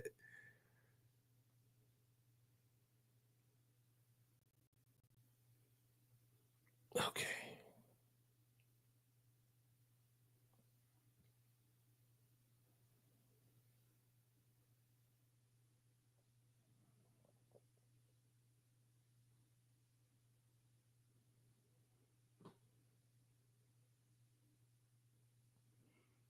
Africa. Okay. Africa.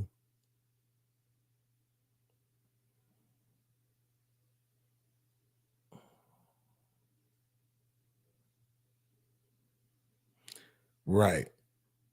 Right. Here we go. Here we go. There you go. Now, if he would have made the statue like this, then you would have had a bunch of women complaining, why you always sexualizing black women? That's the only way y'all see us.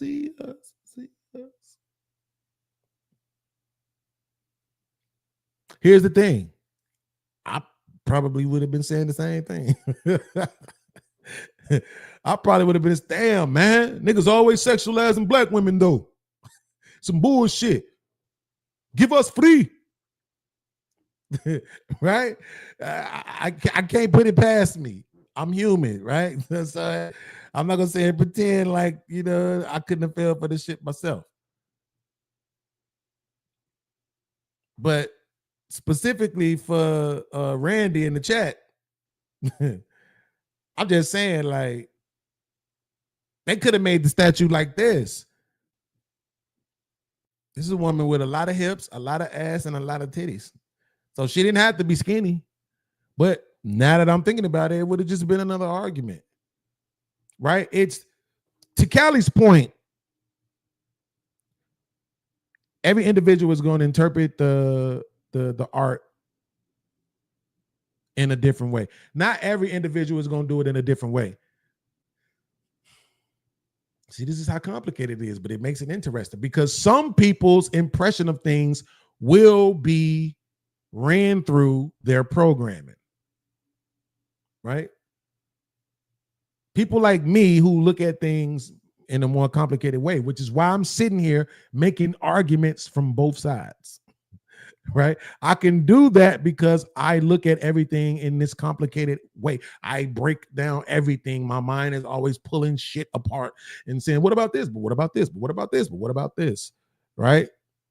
It's exhausting sometimes, but other times it makes me a great debater.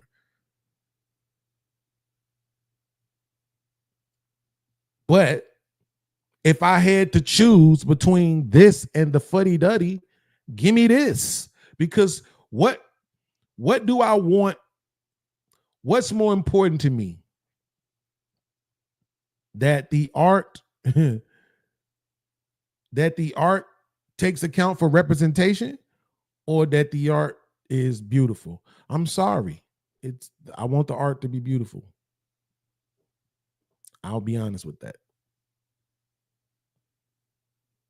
I want the art to be beautiful. You making art about black people, I want it to be beautiful. I don't want it to be. It's like the Cosby Show.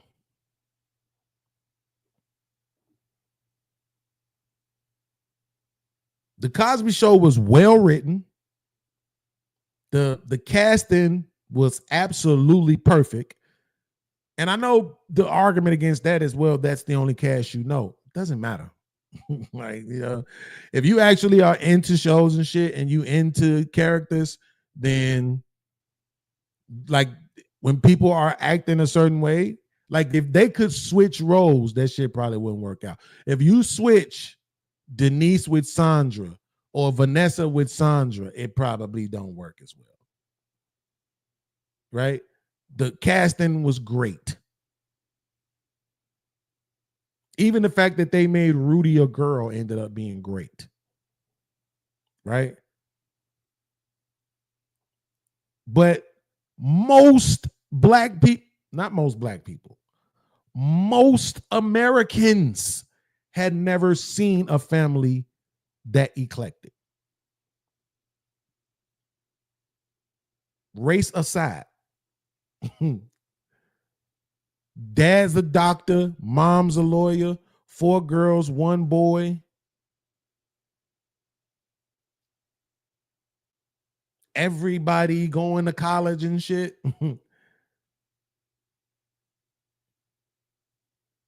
Ownership, got the bag.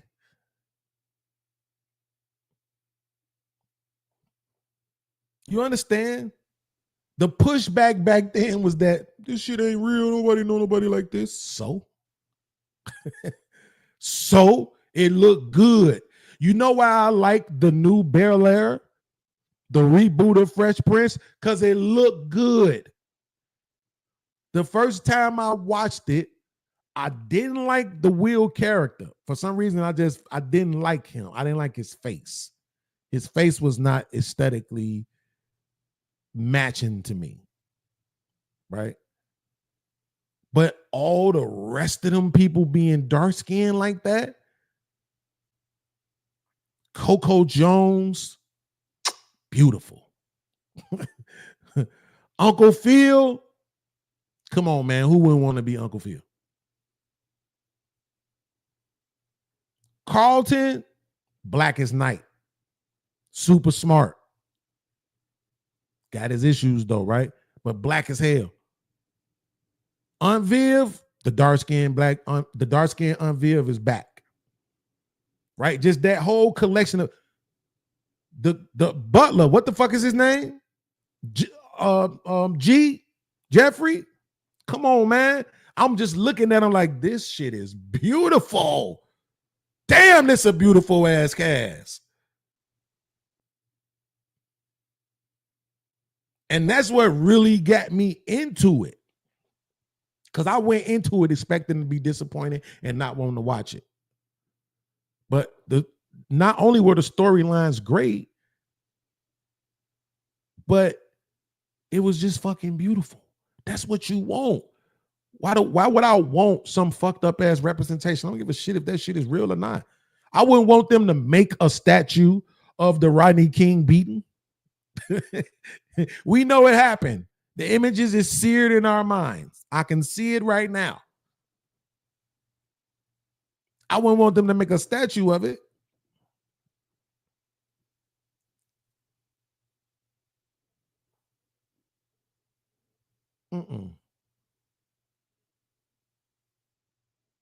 So,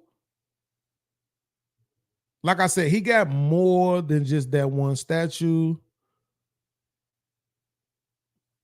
So on his page, let's go back to his page and let's see. He has this video up. Okay, so this is the one that ended up in Italy. Look, he got one. Those definitely Air Force Ones. Definitely Air Force Ones. So regular ass jogging suit with some Air Force Ones on. That's the brother right there.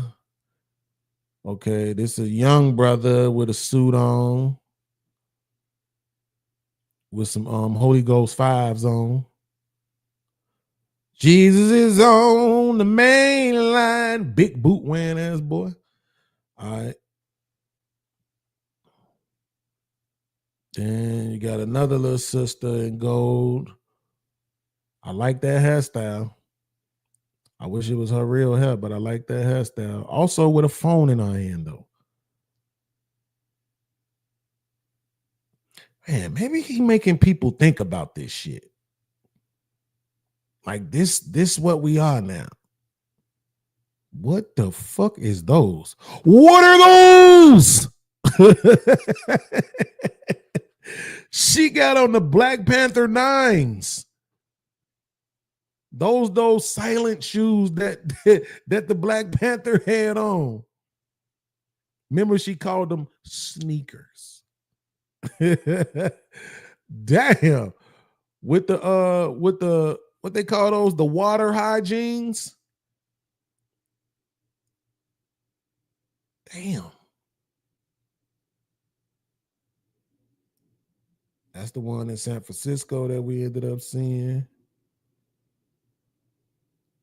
Okay, the video started over. Okay, so yeah, so he done did a few of these, man. You know. Hey, listen, if we are offended by this shit, then maybe we need to do something about it. How about that? How about that? Crowd Life said, I think a real artist would find a way to make it both beautiful and modest. He lazy. That boy right there, bro. Lazy as hell, ain't he? Okay, let's go back to this. I want to add your body. Because I think it's nice. It's like I gotta be patronized, and now I'm getting cooked in the chat because if I think it's a great statue. Like, what the fuck? To the ladies' credit, they did. I don't like it, but I understand it. To the ladies' credit, they did not criticize anybody who disliked the statue.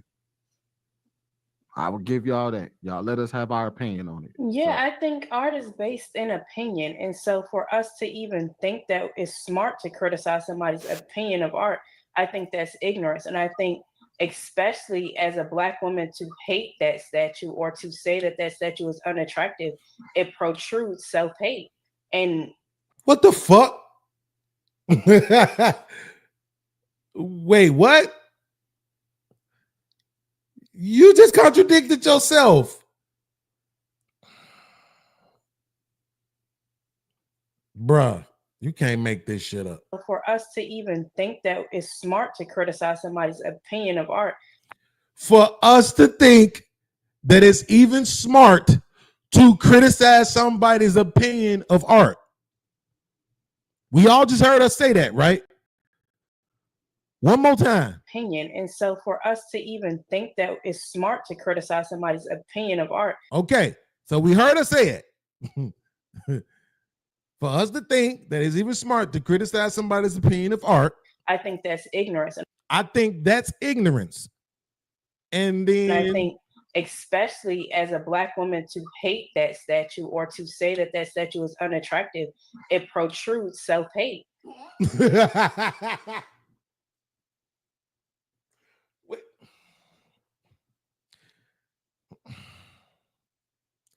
Bruh. What the I can't take it.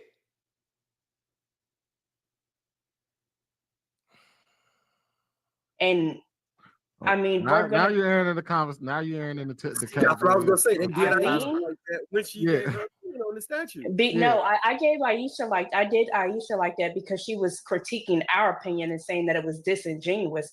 And I feel how I feel, and I can respect your opinion, but don't say that my opinion is disingenuous, and don't say that the statue is unattractive when you are sitting there looking like the statue. Wow. Wow. She did not just tell her that she's sitting there looking like the statue. That's not what she just said. I need y'all to give me a second. I need to fix my speakers. Because I'm hearing stuff that I know was not said. I know she didn't just say that. Not only that, like you judging the person, like you said to criticize, but you're judging, like what's the difference? You still judging the person based on their opinion of the statue, right? When you just said it's ignorance to criticize it. So I guess being critical and being judgmental in your opinion is different. I know they have their differences. I would consider them similar, but okay. That doesn't make sense. She don't look like the statue. I seen her in real life. She don't look like. No, I'm not saying size wise. I'm saying in terms of having on a t-shirt, having on something, regular. That's an image of an everyday Black woman. Aisha, you're muted. You're matching that as well. Go ahead, Aisha. First of all, I don't look like the statue, baby. I come out here with no makeup. You do. Okay, let's be clear on that. But I understand. The statue didn't have on makeup. You do, though. The statue didn't. I understand what you're saying. I'm a Black woman. I have a t-shirt on, but I don't look like that. My shape is not like that. I don't wear my hair like that. So let's not do that. Okay, let's not go there. Because to me, what exudes self-hate is the fact that you don't understand what they're trying to do to your own people. That man is not a foundational Black American. He has no reason to be painting his perception of what we think, what he feels like we are. Because I'm not going over there. We're not going over there sitting pictures of who we think they look like in the middle of London. We're just not doing that. So he did that for a reason, and he did that to be disrespectful and to say we walking around here like mammies. Baby, this ain't 1960. I'm not a mammy. I'm not Rosa Parks. We're not walking around here looking like that. And I understand what you're saying, Callie. Maybe your auntie did look like that, but she's your auntie, right? Right? She's your auntie. We're not walking around here looking like mammies. When I think about mammies and I think about the people that he's trying to portray, we have moved past that. We are progressive. He's putting us in a box, and I don't agree with that. Thank you. I wasn't saying that all Black women look like that. See right there. That's the argument that makes it foolish when you say he's putting us in a box. Because it's not that he's not putting you in a box. If he made a sculpture of a skinny Black woman, would that be putting y'all in a box? So you can't say is that he's putting you in a box. It's a representation of a certain kind of woman, and then you get to acknowledge how you feel about that woman. You can argue that it's a normalization of that woman, but you cannot argue that it's putting you in a box. You can't make that argument. I'm sorry. You know what? I'm starting not to want to use this word, but for now I haven't found a better one. That's a stupid ass argument. It just is. It just is. Because here's the other thing. He also did all of these other statues. And the other statues, they weren't big girls. Right? The other statues were pretty much slender women. See what I'm saying? So this is why this is Oh, Lord have mercy. I hate bad arguments. I hate bad arguments, bro. I really, really, really do. Here's another thing. And this right here, nigga, this argument right here, nigga, it depends on what the artist says, but this argument will kill everything she just said. Watch this. What if those statues ain't of American Black women?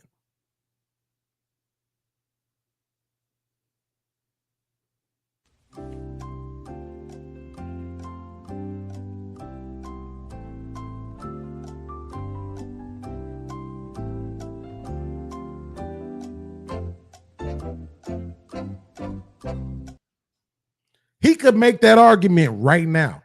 He could say, how you know these are American black women? I'm pretty sure they got those Monica Usher board 3s in other countries.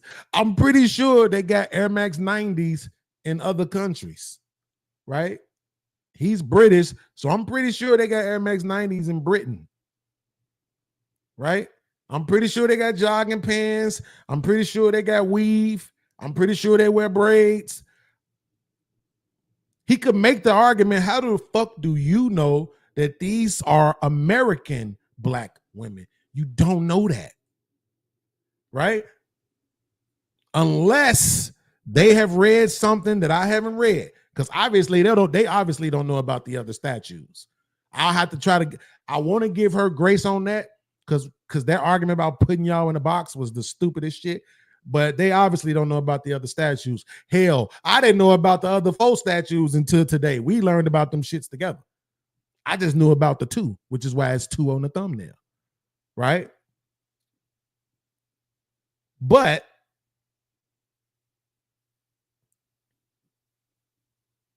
let me do this. Let me see.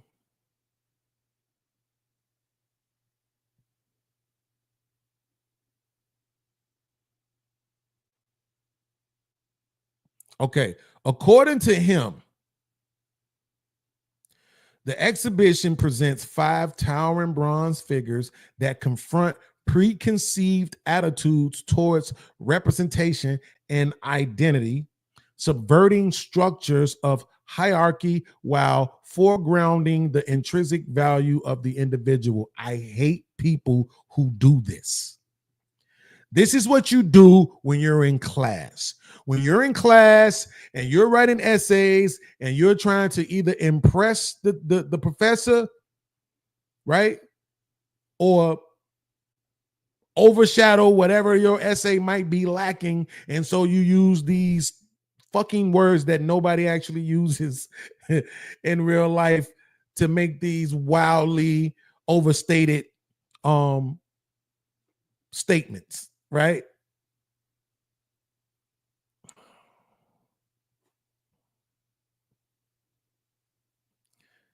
Oh God, let me see. I don't see anything on here that is specifically saying these are American black women. And this is how she would absolutely get destroyed if she presented that. Now, I'm guessing the reason why they seeing it this way is because of the fact that the art is here, but the art isn't just here. It's in other places as well. You see what I'm saying? So it's like he's moving these pieces around. They're being shown in different places. So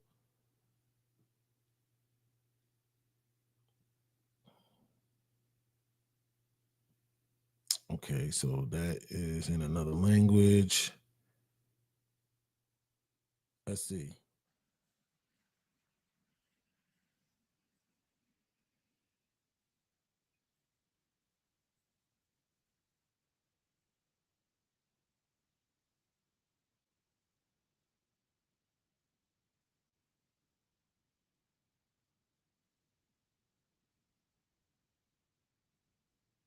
Okay, y'all need to see this. I was just gonna report on it, but forget it. Y'all gotta see this for yourselves.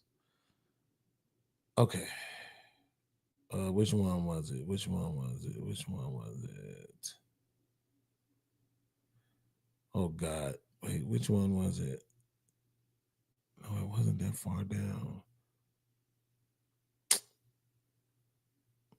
Okay, give me a second. I just gotta wait. No, I can look on here and see. Maybe it was this one. Brighter Than the Stars is about trying to communicate those dreams and communicate those inner worlds that we have, and sometimes we misinterpret with one another, to try and create an understanding and basically encourage empathy. I have a problem that you understand.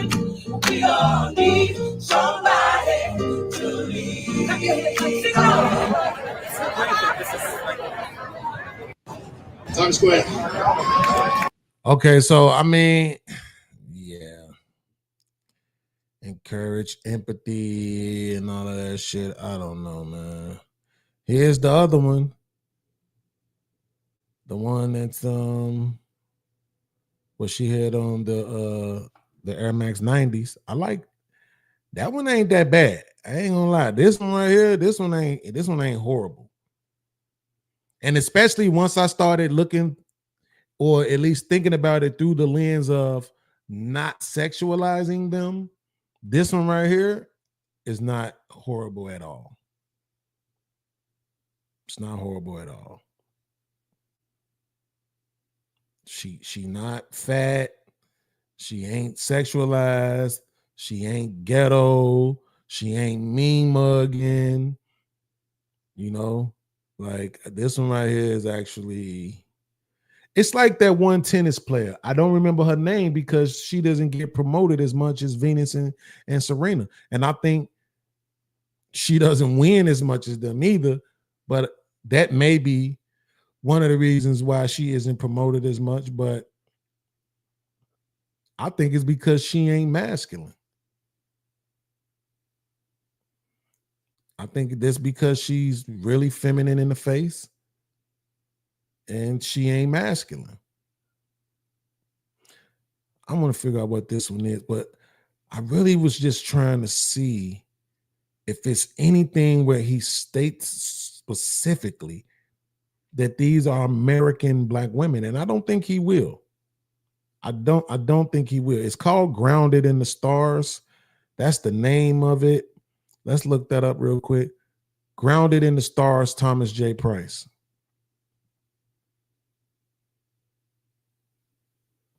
So yeah, the sculpture features a young Black woman, right? It's just saying Black, right?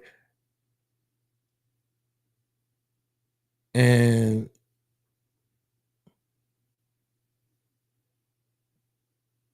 even though I see Black as us over here, when I listen to them on their podcast, that's not how they talk. They talk about Black as all of us melanated people across the globe. So I'm just saying, we might have to consider that before we try to make that argument again about these being quote unquote American Black women, because they ain't just Black here.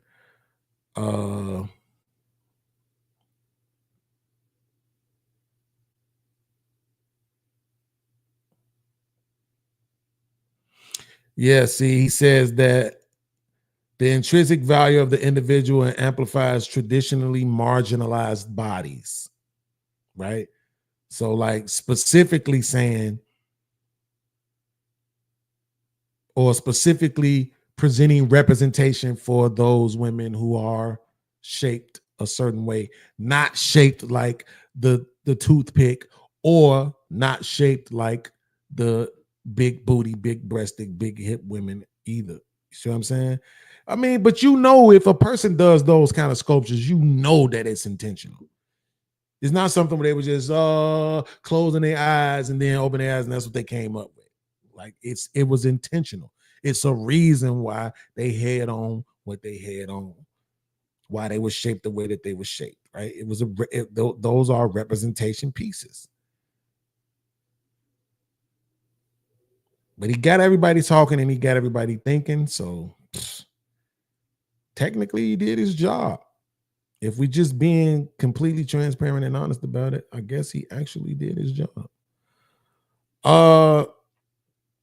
Okay, I'm back on the StreamYard now. Shout out to my man James Moore in the building for the $2 super chat. He said, podcast was popping with you. Randy said, we need more statues of non-skinny men so they can get the same critique as women do. Do we need more statues of men? I don't think so. I don't. Kiki says she used AI for her response. You're dumb. You stupid as hell. That is crazy. Crown Life in the building. What up, though? He said, Movies are considered art, and some are banned in countries because of the opinion of the masses. That is a great point. That is a great point. That they worry about things facilitating certain perspectives and opinions and beliefs for people. And believe it or not, it was once said that all the movies that get approved in America go through the Vatican. So there's only some stuff they want you to know, and a lot of stuff they don't. My man James Moore came through. We've been up here for 2 hours and 17 minutes. I appreciate this super chat and the other ones as well, but that just made me realize that we've been up here for 2 hours. I've been working for y'all, and the support is really low. James Moore said the fact that this is an uproar shows lack of artistic mentality. These are not monuments. That's actually a great point. Like that's actually a great argument. Man, I am facilitating some smart people over here. Okay? We getting it done over here, baby. That's actually a great argument. That's a great argument. For real, for real. Great fucking argument, James. Thank you for that. Thank you for that. That's actually a really good argument. That was fucking fire.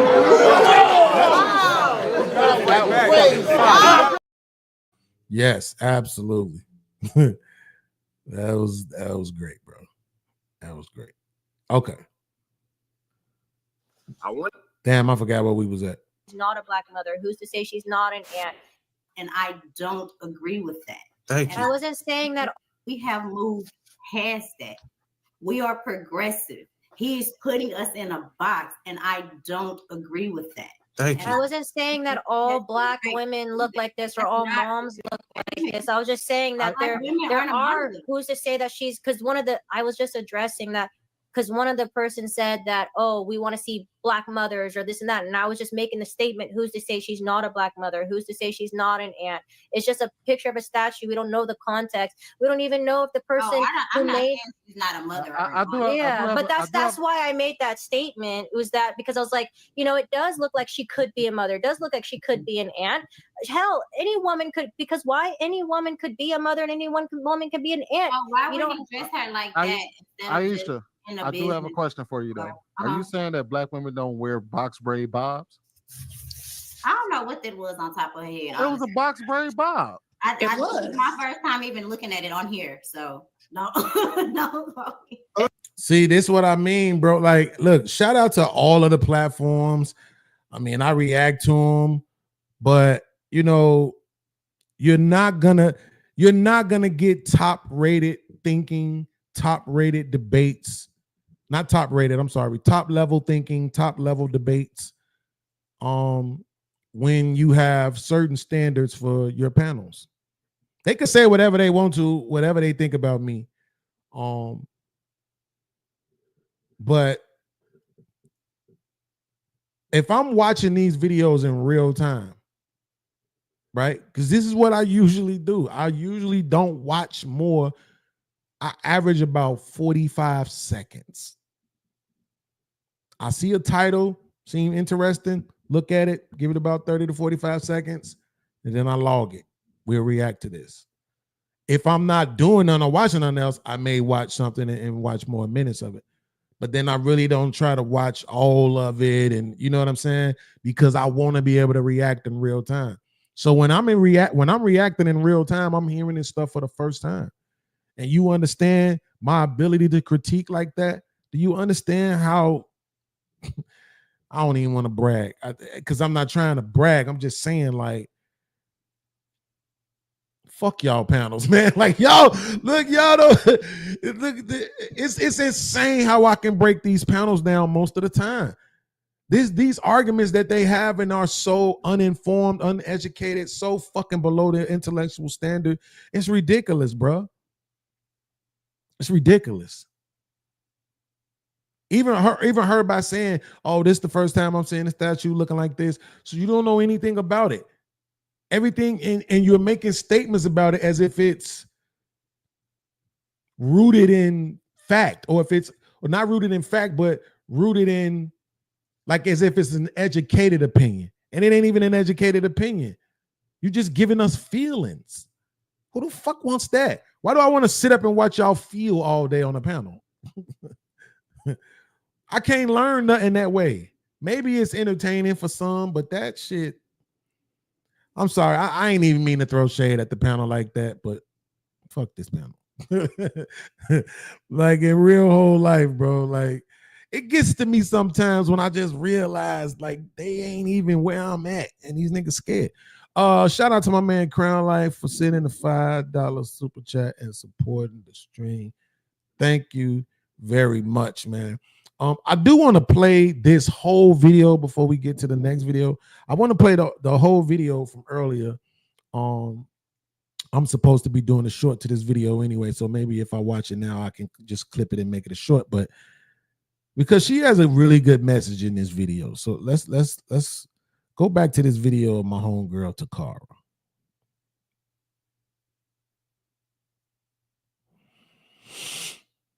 I need a man in my life. Y'all out here in relationships, decent relationships. You don't even appreciate the person that you with. A lot of y'all in here are in good relationships, but you don't think your relationship is good anymore because you start comparing it to people's relationship on social media. Everybody got a podcast. Oh, every podcast and a mic. Everybody giving advice on shit they ain't even never lived. If you was following me for a long time, if you've been following me for a long time, you know I used to give the greatest advice on social media. I used to tell you how to get a man. I've been married twice. 2 niggas wanted to marry me. And then I got divorced the second time. I was like, you know what? Let me shut the f up and go mind my goddamn business. And some of y'all ain't good relationship. You're not appreciating the stuff that you got at home. Some of y'all got a good man. He don't be out on the weekends. He don't be in the street. He come home and hang out with your ass. It's Friday night. He in the house with you and you got a bonnet on. He just living his life, chilling with you. You don't need no makeup. You don't even need no real clothes. You got a bonnet on, his t-shirt and some panties, and you the most beautiful mother he ever seen in his life. But you mad today. Why? Because your ass been on social media today. He come in the house leaning to get his regular kiss. Hey, boo, What's wrong with you? Nothing. Baby, just talk to me. I'm good. Babe, can you talk to me, please? I mean, it's just funny how I was on social media today and I saw that Moneybag boy, Ari Lambo. And I feel like I've been with you for 10 years and I had your little aborted ass kids. And how come I don't have no Lambo? It's like, I'm the security guard at the elementary school up the street. How the f am I supposed to buy you a Lambo, you funky bitch? Get your ass in this Toyota Highlander, get the home. You got a hybrid, you know how many miles you get to the gallon and you complaining? Yo, that is, oh my God. That is funny as hell, but that shit is real. She said, bitch, I'm the janitor at the elementary school. How the hell am I supposed to buy you a Lambo? Yo, listen, in real whole life, if y'all don't think this is really going on out here, you're out of your mind. Seriously. This is what's really happening. And it ain't even just about social media. This been going on. This been women comparing their lives to other people's lives that they see. Also comparing their lives to what they think their lives is supposed to look like in their head. The way they mapped it out when they was kids, what they thought it was supposed to look like by the time they get to this age, and then blaming the man in their life for it not looking like that. I ain't got no Lambo. Guess whose fault that is? This nigga. I ain't got no 5-car garage, 4-bedroom, 3 master bedroom, master bathrooms, 4 jacuzzis, and a horse ranch behind my house. Guess whose fault that is? This nigga I'm with. I don't got a spin around shoe closet with all the red bottoms I could ever want. Guess whose fault that is? This nigga's. That's really how women perceive things. They're going to judge their life And then they're gonna say the nigga I'm with is the reason why it don't look like that. Now, on the other hand, what if they single, whatever their life look like, it's amazing. It's amazing because they did it. Right? No man there for them to really blame it on. They did it. It's amazing. That Toyota Highlander, shit, I got it. Only had 18,000 miles on it. I did that. That apartment, I did that. That 1-bedroom house, I did that. Right? They ain't got the walk-in shoe closet, but they got a whole bunch of shoe boxes. I did that. Whatever they did, amazing. But if they got a man, I can't remember if it was in real life or it was on a TV show when some woman was trying to borrow some money from somebody and they said, "Don't you got a man?" And I was sitting there thinking about it like, what the fuck that's supposed to mean? Like, just because you got somebody in your life means y'all can't be in a position where y'all might need to borrow some money? Like, it's crazy. Crazy. Kiki said, ain't got a dime saved, but want a Lambo. I'm trying to tell you, bro. It's crazy because women, especially good-looking women, really will look and be like, that bitch don't look as good as me. So why the fuck, how she got this nigga doing this and this nigga doing that? I must got the wrong nigga. See what I mean? This shit is crazy, bro. Okay. I've been up here for 2.5 hours. We should have been at least at $50 right now, and we are at 19. So, but I'm not gonna run away just yet. I'm not gonna run away just yet. I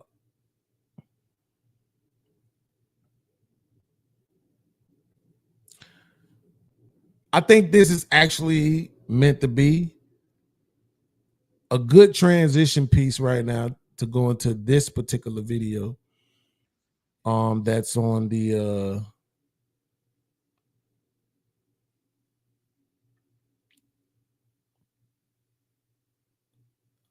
itinerary. Let me make sure I got okay. Let me pull it back up. There we go. And then let me switch to this side. All right. Now, I don't want to keep begging for support, so I guess I'll beg for some likes. Hit that like button, and then hit that subscribe button, and hit that bell, and leave a comment to trigger YouTube's algorithm.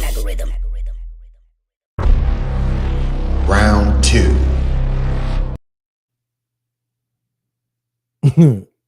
Motherfuckers. All right, so this video is about shaming classic careers. And that's why I said I think this is actually a good transition, right? From talking about how women view men and, blame them for how their lives look or whatever. And going into this where now all of a sudden these classical careers, particularly for men, are being shamed. Let's check it out. In today's society, RICO age, right?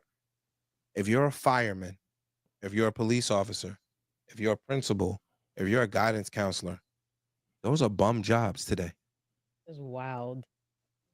It sounds crazy when you say it. You only make 150. Get your 75. bum ass out of here. You make 90 grand. Get your bum ass out of here.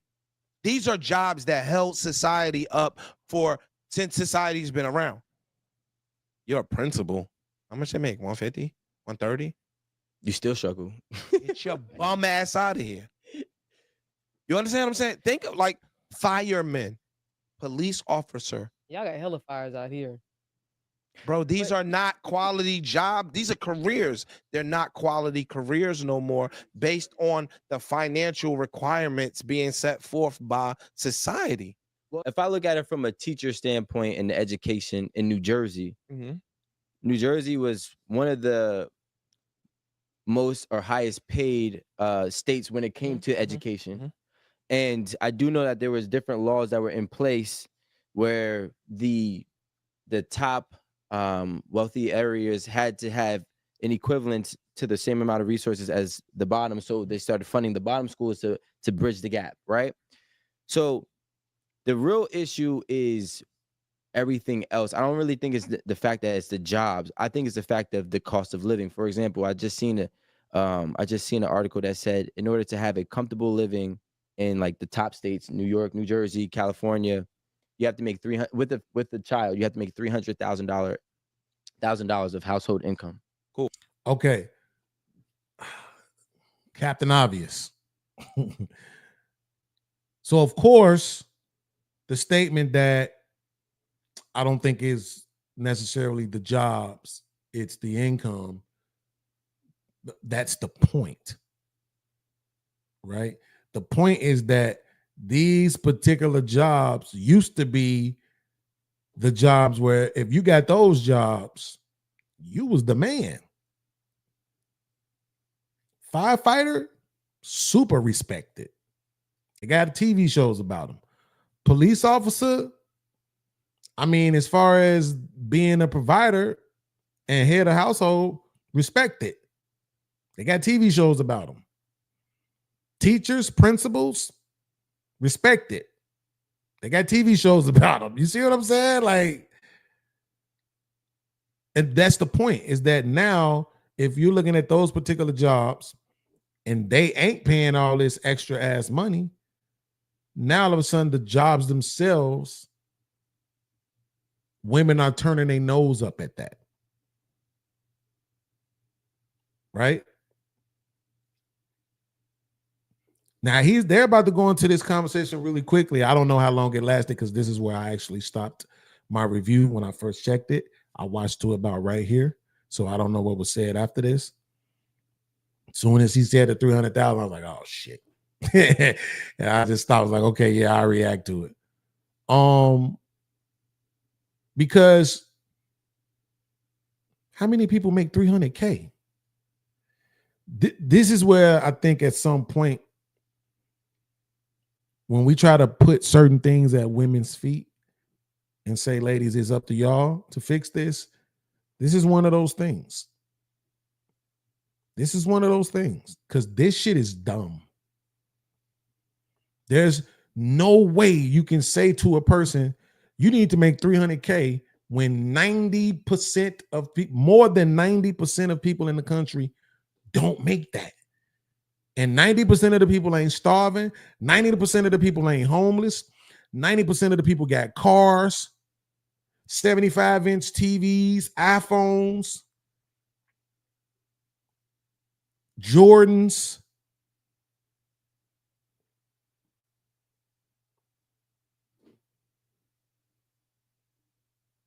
The majority of the country ain't even renters.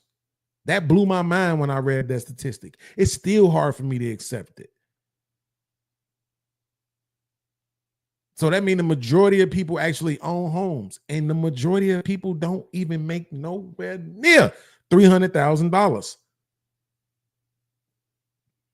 So this is the part where we lay this at the women's feet and say, grow, excuse my language, grow the fuck up. Grow up. This shit that you asking for is unrealistic. It's unreal. It's unreal. For women to be these people who don't ever want to die. Okay, they want to live forever. 60, 70 years old, still think they sexy. Don't want to even be grandmamas no more. I'm Nana. I'm TT. To be this demographic that want to live forever, y'all sure want everything right now. Don't want to build. No patience, no character. I want it all now. Whatever age I am. 16, 18, 21, 25, 32, now. I don't want to build a man. Right? Instead of saying, you know what, I'm going to get with the guy I like, and I'm going to share whatever information I have financially with him, and we're going to build.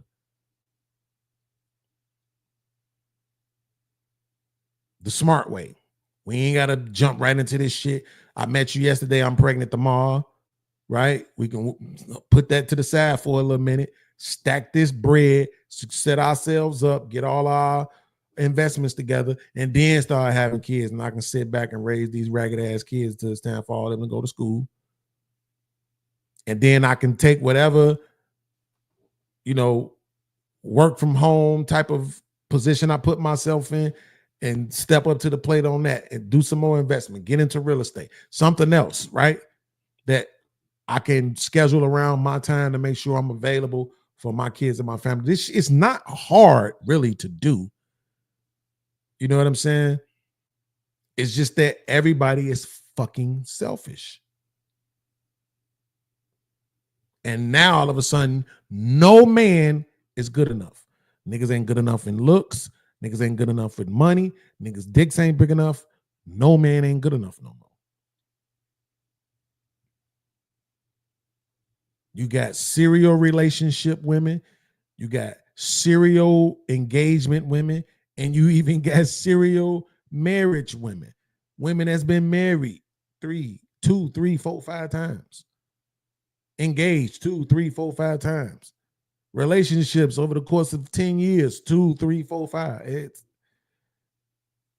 It's really messed up out here right now. Cool. Stay there. Tell me how many states in the United States of America where the median household income is $300,000. That's what I'm saying. 0. Nowhere. That's what I'm saying. Nowhere. Right. So it was 6 states as of last year. It was 6 states where median household income could afford you median home price.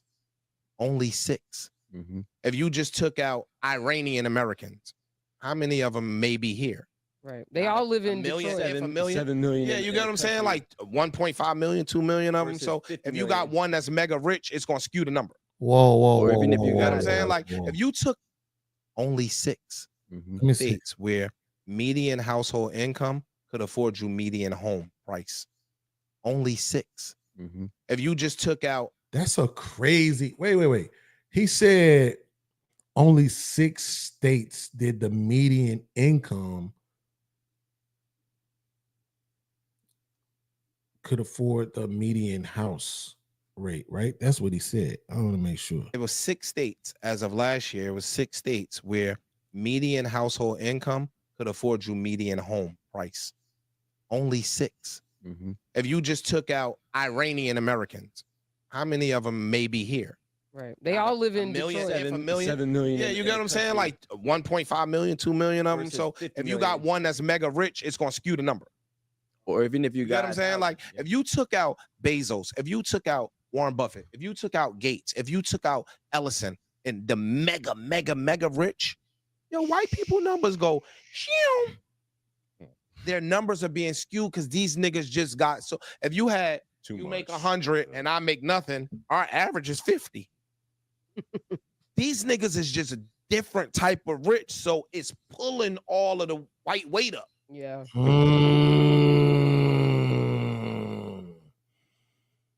Wow.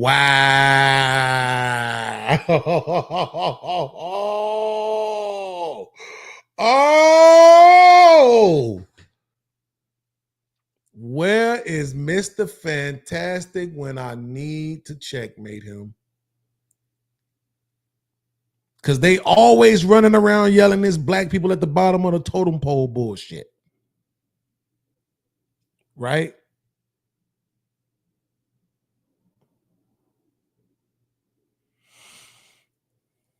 This argument here is that if you take the mega rich out, right?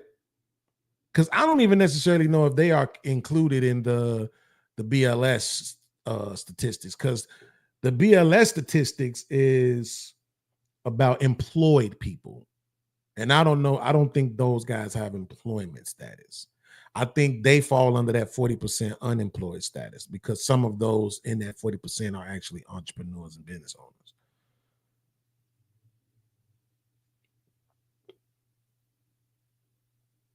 But you still got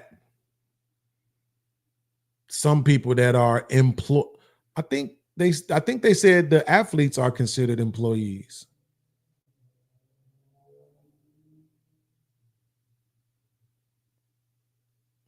Wait a minute. I got to look something up real quick. I'm going to let y'all rock the video for a second. You get what I'm saying? If you took the top, we're all the same. Bro, it said that it was some shit that said that Is there a study? I would like to know how it's divided after you pull out the ultra wealthy.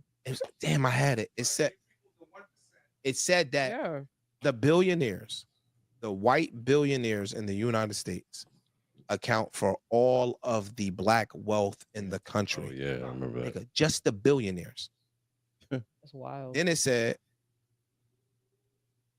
it was another stat that said blacks and Hispanics. Like they did another one, and if you took them and they would equal talking about a couple hundred motherfuckers. Yeah, it's like make more money than every black person in the United States. Like 100. I think it was like 140. That's crazy, my nigga. Like, it's wild. That's nuts, B. So if you took those mega rich out, the numbers are. I'd love to see what the numbers are when you exclude them. Yeah, the numbers are different. So we be running I around would here thinking too. that they superior, they not superior. Yo, I would too. I mean, the whole point is that this is what I was telling somebody the other day when I was arguing with those idiots. I think we was on Rizlo's panel. If everybody who owns the businesses are white, the majority of people who own the businesses are right, the majority of people who own the property are white, right? So that's what I'm saying. That's the elite class, right? And that's what they're arguing. If you just remove them and then you just leave all the laborers, right? The regular laborers, 9 to 5, 40 to 50 to 60, 70, 80 hour a week working ass laborers, right? Not just warehouse hard laborers, but suit and tie, get up and go to work, punch a clock ass laborers, right? Supervisors and managers and executives and shit that still go to work and punch a clock type shit, right? Or they got salaries, they own salaries or whatever, but just not the owners, not the property owners, not the business owners, none of them people, right? You will start seeing those numbers begin to come down, right? As far as the median income goes. Now, again, you're going to be taking the black ones away as well. So that means our numbers will come down too. But again, this is why this is stupid argument to me for anybody. And I won't allow I'm more offended when women do it. But to compare black men to white men is the dumbest shit on fucking earth when it's 3 times as many of them. 3 times as many. Forget the fact that this whole experiment started with them having a several 100-year head start of earning and gaining off free labor from people who look like me. Forget that part. Just off the strength that it's 3 times more of them than it is us. And usually the way that you gain control of resources is through violence. So what is it that you expect for black men to do? You expect for black men's income numbers to be equal to the men who outnumber them by 3. It's just stupid. It is no other way for me to say it, man. It's just stupid. So the conservative douchebags who make this argument, black women who make this argument, racist, bigoted ass white people who make this argument about pulling yourself up by your boot, all of it is just stupid, and y'all have to know this shit. You can't sit there and let these people mesmerize you with their abilities to talk fast. Fuck that shit. They're dumb and their takes are stupid. Seriously. Tality's been around since 2007. We're privileged, bro. That's exactly right? what it is. So Yeah. we have an opportunity to think about other shit. When you living on a day-to-day hamster wheel, that shit you talking about, get out my face, my nigga. I gotta put food on the table for my kids. I gotta iron their clothes. I gotta be up at 6. Yo, dog, people are living literally, fam, where they don't get a free moment to think about nothing but what they got in front of them. So you asking them to think outside a box, that they don't even know exists. Fam, niggas got 2 jobs. We just said you might have a kid at home or 2 kids at home. You got 2 jobs. Might be in a single parent household. Fam, the mom is on a fucking hamster wheel. You privileged, yo. Alan's not thinking You about the sound like a struggle. fucking Republican, yo. Read a book. You could get better. Pull You have yourself 1 up by hour your a day. bootstraps, yo, dog. Let's just say that they're on public transportation. I'm saying that because we're in New York. That hot ass bus. They don't have AC on the buses? I don't know. Oh, you're privileged. You're privileged. I said it. We privileged. But I'm just saying, like, Alan, real talk, if you somebody that is on this hamster wheel, you have to think about it. When you're on that train or that bus, you sleep. True. You trying to get that little extra 30 minutes. Ain't nobody reading no damn book. You about to go home to a 3-year-old that's gonna drive you up a fucking wall. So that's your time to yourself. I think we could take a note from the Mexican culture.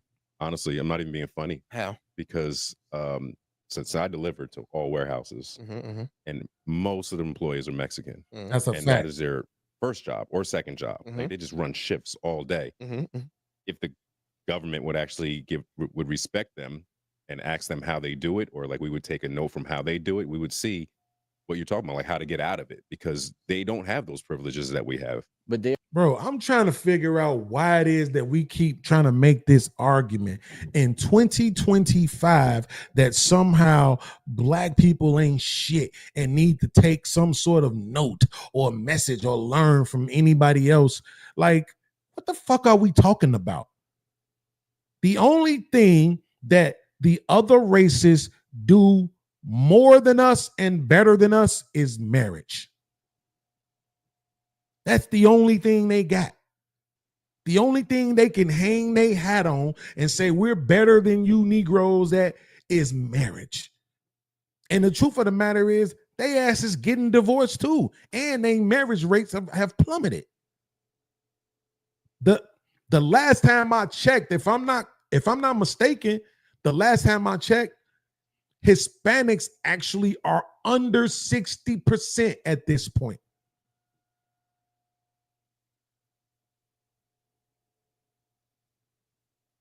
I'm going to do some research really quickly, but I promise I think they are. The research I wanted to do at first was to figure out how many professional athletes are white, right?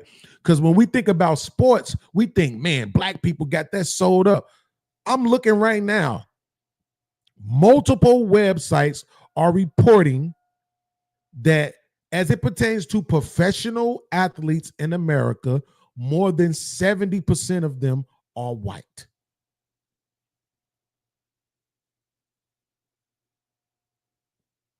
Data USA is reporting 75.9. Zippia is reporting 72.8.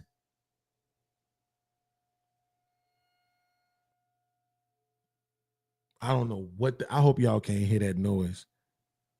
No, not the NCAA. I'm looking for professional only. We got 2.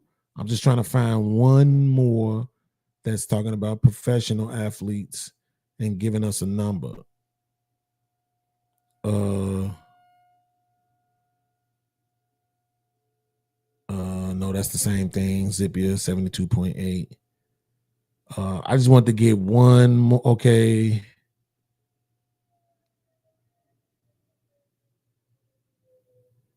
No, that's about the NBA. Okay. Now this one is saying even more, 79.3% white. National Institute of Health. Win total across all leagues, head ATCs were 79.3. What the hell is ATCs? Anyway, let's just go with that though. So we got at least 2 of them saying that it was more than 70%. So even in sports, right? You're talking about basketball, football, baseball, hockey, soccer, right? All of the different sports, boxing, MMA. 70% of the professionals in sports are white, right? So you can make an argument that if you remove that demographic, right, assuming they're included, Because I think I looked it up once before, and it did say in the BLS statistics that athletes are included in that, right? Because somebody was making an argument about black numbers only being as much as it is because of the sports figures. And at the time, I didn't think about it as a rebuttal, but it's like, dumbass, that would include the white people too then, right? And now that we're looking at it, we're saying 70% of all people, all professional sports athletes are white, then they're going to take a bigger hit than we would. You see what I'm saying? Sometimes you just got to think this shit through, do a little research, play with the numbers a little bit. You can figure things out. People just be trying to give these takes. But at this point, I'm so fucking sick of this fucking narrative that we need to be trying to look to the Mexicans, to look to everybody else to figure out what to do. Like, we know what to do. We don't want to do it. You think black people don't know that we would save money if we lived together? You think we don't know that? We know that. We don't want to live together. Families don't want to live together. I'm talking mother, father, and children don't want to live together. Extended families don't want to live together. I'm talking sisters, brothers, aunties, uncles, cousins don't want to live together. Baby mamas, baby daddies don't want to live together. Siblings don't want to live together. We just don't want to live together. At some point, we're going to have to address that because we know why we don't want to live together, because we don't get along. And once we realize that we don't get along, then we got to really start having that conversation about why that is. And then is the public wrong about how we behave? Because we don't get along with each other. But that's a conversation for another day. Right now, black people get up and go to work like everybody else. Black people ain't got no money in their accounts like everybody else. Black people buying big ass TVs and trying to drive foreigns like everybody else. The only thing these other races have on us is that they be married. That's it. Well, you know what? I take that back. Because the other thing that they do have on us is that they will live together. I remember where my ex lived at next door to her. When that white man and his wife and kids moved out, you know who moved in? 4 Mexican dudes. 3-bedroom apartment, 4 Mexican dudes moved in. They got up and went to work together, came home, sat outside. They put an actual couch. Not no yard furniture, an actual couch in their backyard. And they used to come home after work and sit on their backyard and drink their motherfucking beers. See, they get together and do that shit. Now, it ain't no black people doing that. Of course, my homie, rest the dead, Tay Boogie, before he got with his woman that he was with when he passed away, guess what? Him, 2 of his cousins and two of his cousins and one of his homies shared a house. I think it was a 3-bedroom house with a basement. One of the cousins had the basement, the other 3 had bedrooms upstairs, and they shared a house together. Right? So it ain't like nobody not doing that, but we just don't be wanting to do that shit. We all want our own spaces. We don't fucking get along with each other. So marriage, living together, which marriage is just another form of living together, right? That's the thing that we lacking in. That's the thing that we failing at. Other than that, we just like everybody else. We got our vices. We on drugs. We drink too much. We eating the wrong food. We working our asses off for very little pay like everybody else. So this idea we need to go to the Mexicans and find out what they doing. They ain't doing shit special. Same shit we've been watching them doing for the last 50 fucking years. It's three fucking families or 3 generations of them all living in one house, sharing a car. Save up money, get another person a car. Save up money, get another person a car. Save up money, get one of the families in their own crib. Save up money, get one of the other families their own crib. And then have side hustles. Black people do that too. A lot of times it's drugs or scamming, but they do that too. Down here in Kentucky, man, everybody out here got a motherfucking lawnmower and a truck. Everybody out here is cutting lawn on the weekends as a side hustle. I don't know how the hell they all doing it. How all y'all got a job cutting lawn? Niggas don't want to cut their own lawn. You paying somebody to cut your lawn and you going out and cutting other people's lawn for money. I'm just saying, I don't like that narrative. Oh, we need to look to the Mexicans and find out what they doing. Why? They ain't special.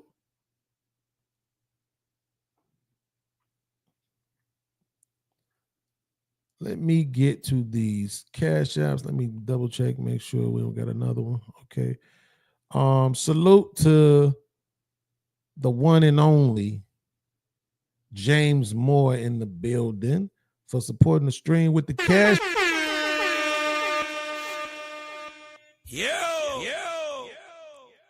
Man, salute to you, James. I appreciate that. Thank you so much.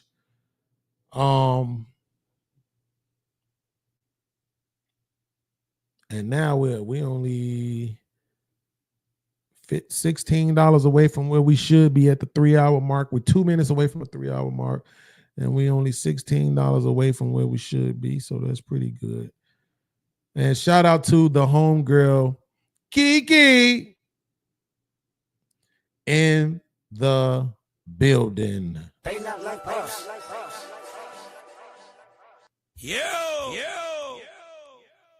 For also supporting the show via the Cash app. I appreciate it. Kiki for dropping stars. And the homeboy James Moore said no working for free. You heard me? Jersey.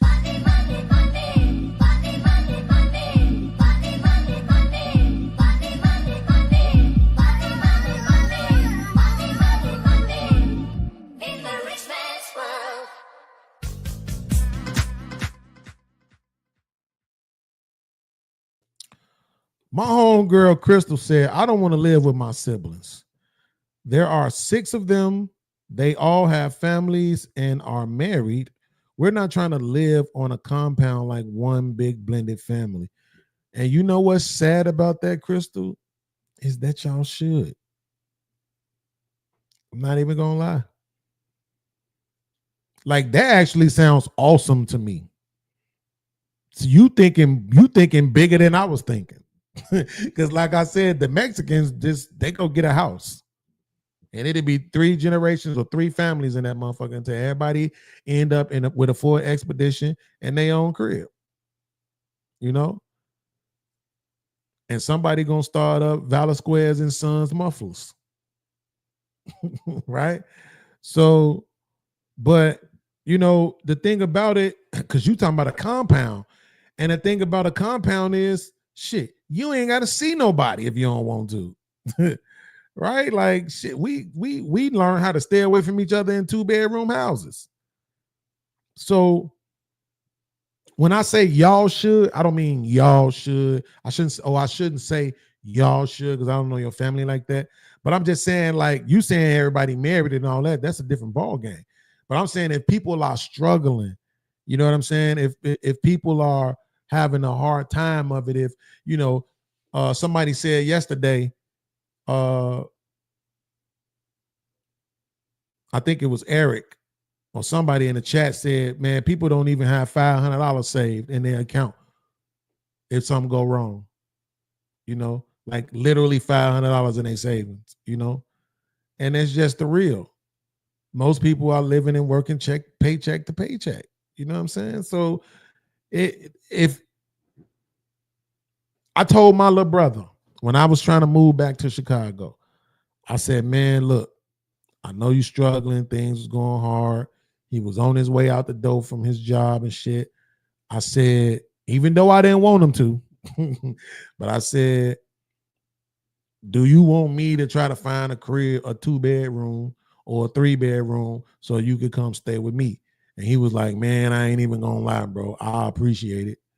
You know, you don't have to, but if I need the space, it's like it feel good for me to know that you care and that I had a space. So that's what I was trying to do. I was trying to push it to the limit. Like, let me find something within my financial bracket, but where I could have 3 bedrooms because I wanted my son to come back from Georgia too. So I know I'll be able to have my son come back and I can use the 3rd bedroom as my office to be able to podcast like I do here. But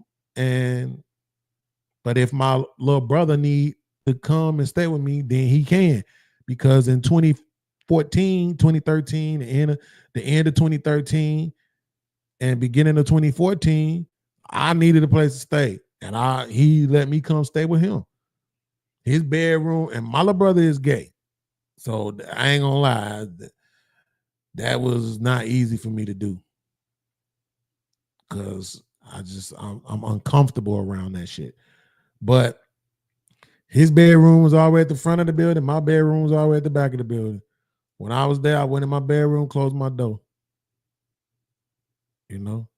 Thankfully, I never heard them having sex or no shit like that. But I'm just saying, like,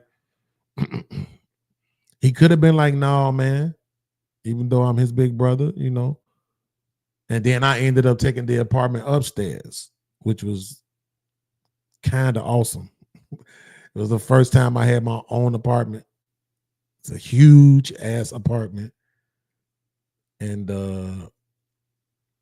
I ain't gonna lie, I didn't like necessarily being alone, but the first time that I left and came back and stuck the key in the door, and I knew, like, I'm putting the key into my place. Nobody ain't here. I paid my rent up.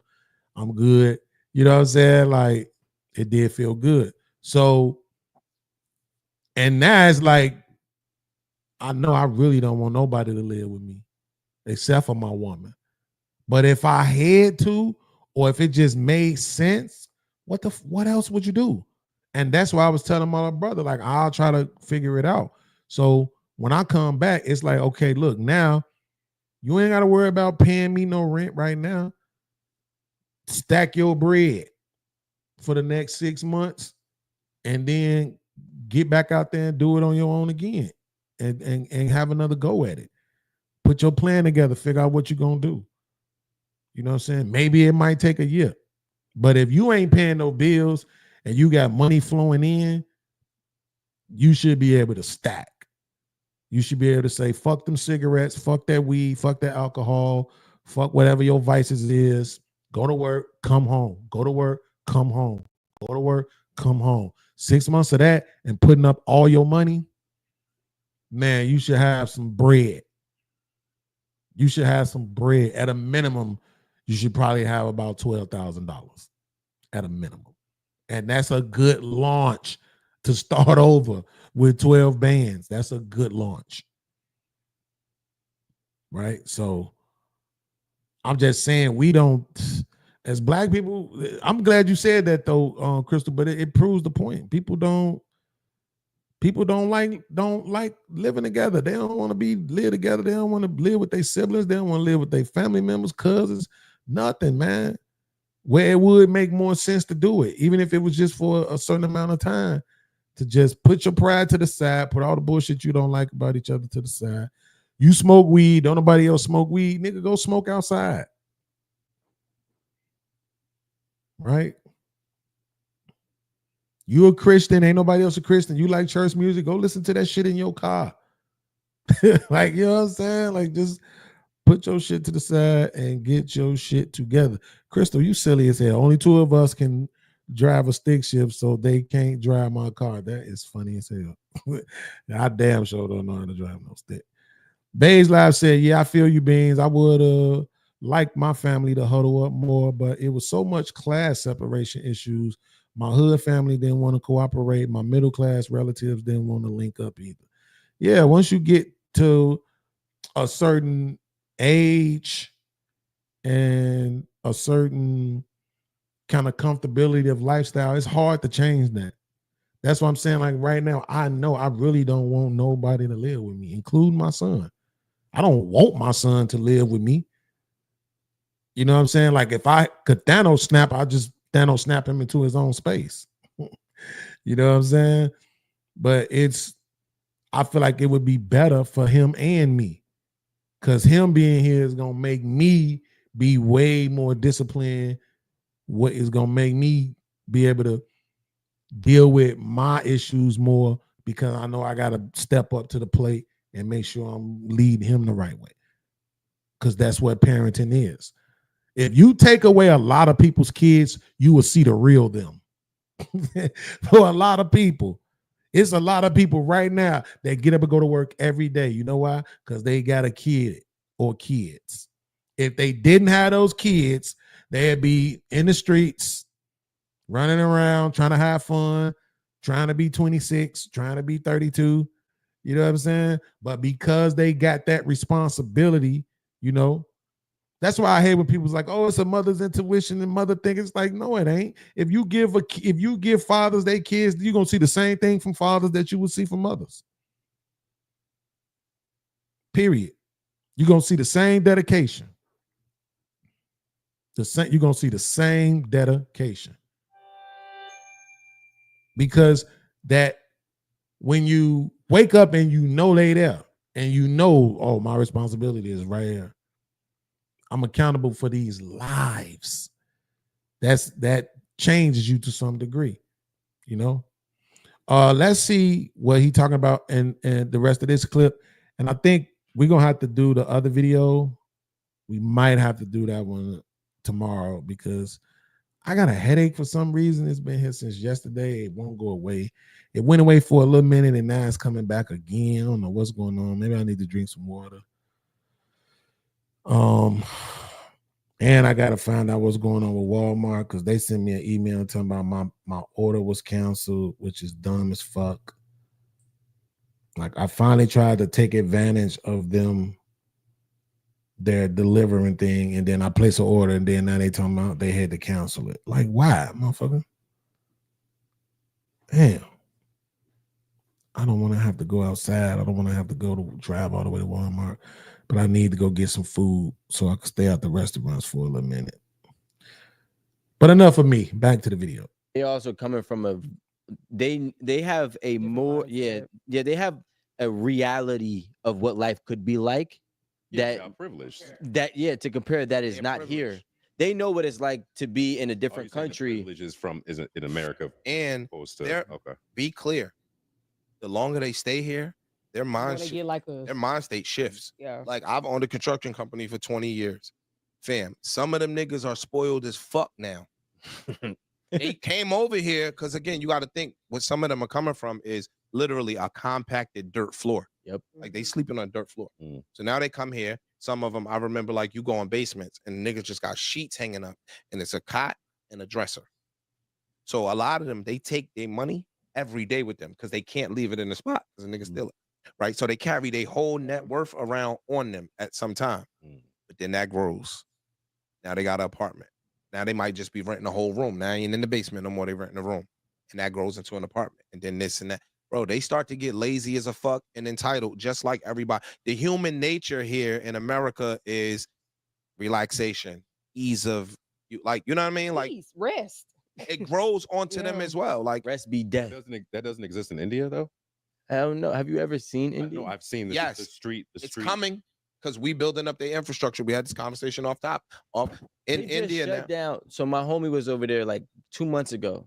There was a little like, I want to say little, but there was some type of like war going on within the people. They turned off the electricity button. So my homie couldn't fly out. Even at the airport? So if you had a ticket already, but he couldn't pull his ticket up on his phone. Oh, wow. You couldn't get Wi-Fi. You couldn't print out your ticket. If you already had it, like a boarding pass that was a boarding pass. You could go. That's why I be printing my shit. But they I promise you, I will put it on my phone, but when I get to the airport, I want my shit printed. They turned no, he wasn't at the airport yet. I've had my phone die. My boarding pass been on my They phone. turned but I feel like India don't play that game. Like America, we want everything to be fair. At some point, they're like, build this shit up. That's okay. I will turn this shit off if niggas start acting crazy. For now. Yeah. For now. You know what? That's for now. I ain't gonna. Damn, is they? That's making me wonder if they trying to use India to pull America into a war. Because I just know they was talking some shit about India and who was it? Pakistan? India and somebody was into it and sent some fireworks at each other or some shit. And then I seen on my timeline on YouTube a news report that said I think the cat from India said that he was super open to, you know, like peace treaty, like stopping any kind of engagement or whatever. Yeah, it's like the people who follow all of this stuff, shout out to y'all. I don't know how y'all do it. I really don't know how y'all do it. It's for me, it's very difficult to engage in it. You know, this shit's worlds away. And I know that, like I said, they can use them shits to pull us into shit as far as a country goes. But you know, it's above my pay grade. You know, nobody not listening to me on this. I don't get to dictate nothing. So, you know, him even talking about, oh, we're building up India's infrastructure. Really? See what I'm saying? I had no clue. You see what I'm saying? Like no clue. And then that's the problem. We playing all these games, man. It's some shit that we just ain't gonna never be able to control. We ain't gonna never be able to stop as people unless everybody collectively just decided, nope, we not playing y'all rich folks, people in power game no more, and just sat down and just was like, nope, no more. Like, just stop, bro. It's like, whatever it is, we'll share it. And if it's somewhere else, then nigga, you take what we give you and you be happy about it. We don't have to give you nothing. And your answer to blowing us up and slaughtering people and all this and all that other shit, that shit need this, like, we not participating in that no more. No, nigga, no, just no. But it ain't enough people with the balls or the discipline or the will or the strength to just say, man, no. We not doing this with y'all no more. We done with this. I don't gotta like these people to live my life, bro. It's a bunch of people who I can't stand. But as long as I get to live my life, I really don't gotta pay that much attention to them. And that should be the mindset for people in general, because most of the people who we may have a lot of commentary about, what they doing ain't even affecting you. I'm saying most, a large majority, 70, 80, 90% of the people who we talk crazy about, what they doing ain't even really affecting us. You know? But there is preventative, measures and conversations that need to be had to stop things from getting out of control. And I understand that part of it too. So it is what it is, man. Good conversation though. 8 at the table is usually good, man. I definitely would recommend subscribing to them if you haven't. They usually give you something to think about, something to discuss. Great reactionary content, man. So shout out to them. Yeah, and that's how we're gonna end this stream. Right at the 3-hour mark. Like I said, we was a few dollars away from where we should be, but we did get some support, and I really appreciate it. I don't want people to think that I don't. Let me see. Because the disrespect is real. Man, the NBA is so fucking phony, bro. It's when I looked at that video of what's that boy name in Cleveland? Donovan Mitchell. When I looked at that video of him getting injured, I was like, boy, if you don't get this bullshit out of here, like, y'all just don't want to sit the man down knowing y'all about to lose the series, because it's going to look weak if he just sit down, right? Because I went back and watched last night. I was up in the middle of the night, and I watched I didn't watch it, but I kind of like skimmed to the end of the Game 6, 1995 Bulls versus Orlando Magic. Bulls was down 3-2 in the series. And when I went back and looked at it in like that last minute of play, it was bad. The Bulls was up. They ended up, Michael Jordan shot a damn air ball. Orlando came down. I think it was Nick Anderson maybe hit a jump shot. They went up. They came down. Michael Jordan did a crazy move. No, he came down. He faked the jump shot, passed the ball off to Luke Longley. And Luke Longley technically got fouled. Like he got hit on the shooting arm as he was going up for a layup. And the layup missed very badly. They didn't call it though. Then they came down, scored again. They went back down. Mike tried to go in. He faked the one dude, but then Shaq came and closed out on him. He tried to pass the ball down again to Luke Longley, but it was stolen. And yeah, they missed another shot and they ended up losing the game, right? And we don't talk about that part about Michael Jordan. We just say, yo, he got the ball stolen from him in game one and they lost the series. Right? Literally, that's how they talk about it. They showed Nick Anderson steal the ball from him in game one. Then the next game, he came back wearing 23 instead of 45. They show that. And he played really good, but then they lost, right? This is like kind of how they tell that story. But he played the entire series.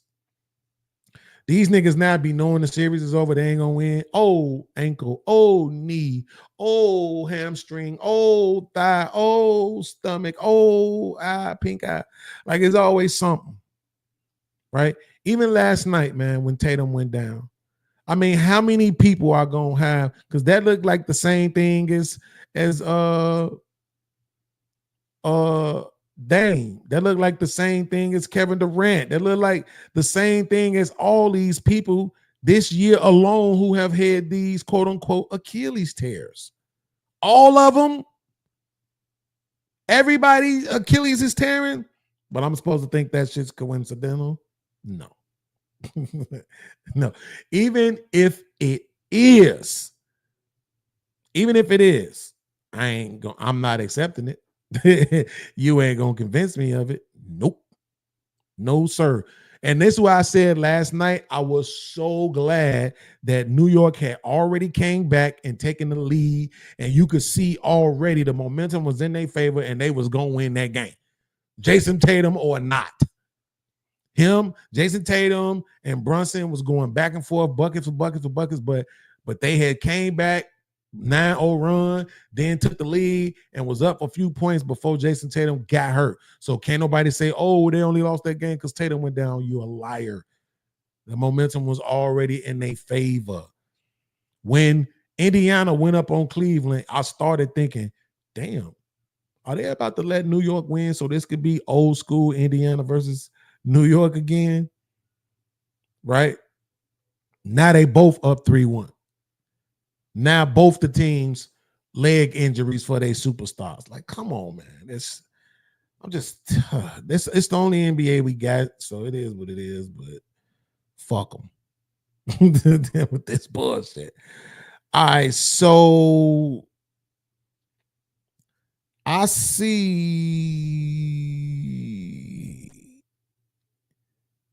This might be risky is live. They get on my nerves now, but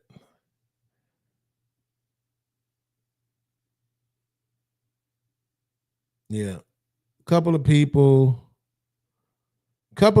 live right now. They don't fuck with me no more, so I ain't talking about them. I don't fuck with him, so I ain't talking about him. I don't fuck with him, so I ain't talking about him.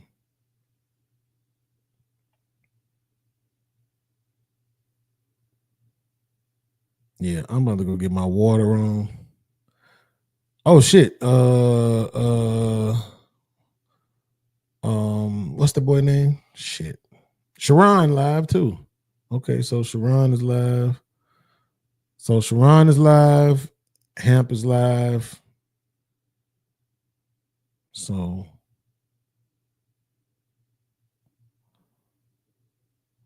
what the hell is this? I knew that was Granville in that picture. Yo, Princess Cammy ass is crazy. Is she talking shit about Granville in this video? Big back, big back, big back, big back, big back, big back. Might just eat a Big Mac. Might just order DoorDash. Big back, big back, big back, big back. Dumb as hell.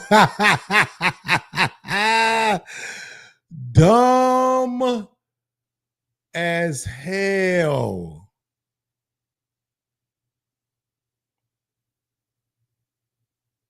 This shit is out of control.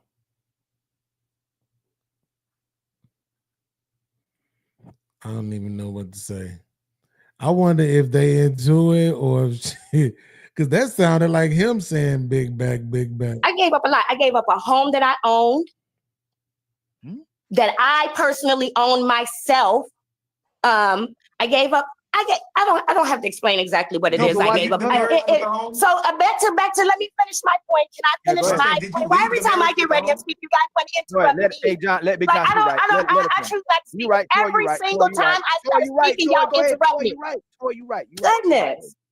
Yeah, I'm sorry. So Go ahead. my thing is this. I left because in my mind, I gave up a lot, right?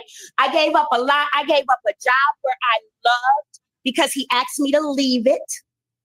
I gave up a home that I paid for because he asked me to sell it. So yes, and again, I was my ex-husband. Nope. Nope. No, I'm not. Nope. I'm not even finna ruin my soul with that bullshit right now. I don't feel like dealing with loud ass ratchet ghetto-ness right now. No, I got some videos. Maybe I should just do this while I'm sitting here while I'm live, because these damn shorts I'm supposed to react to, I ain't never gonna get to these damn shorts, man. It's too weird, bro.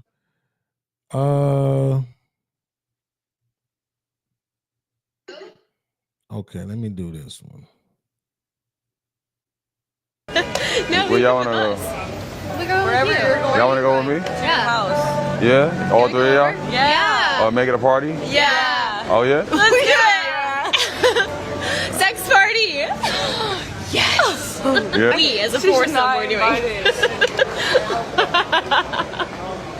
what? You know that? Like big booties. It's not my favorite. Oh my god, yo. Big booties.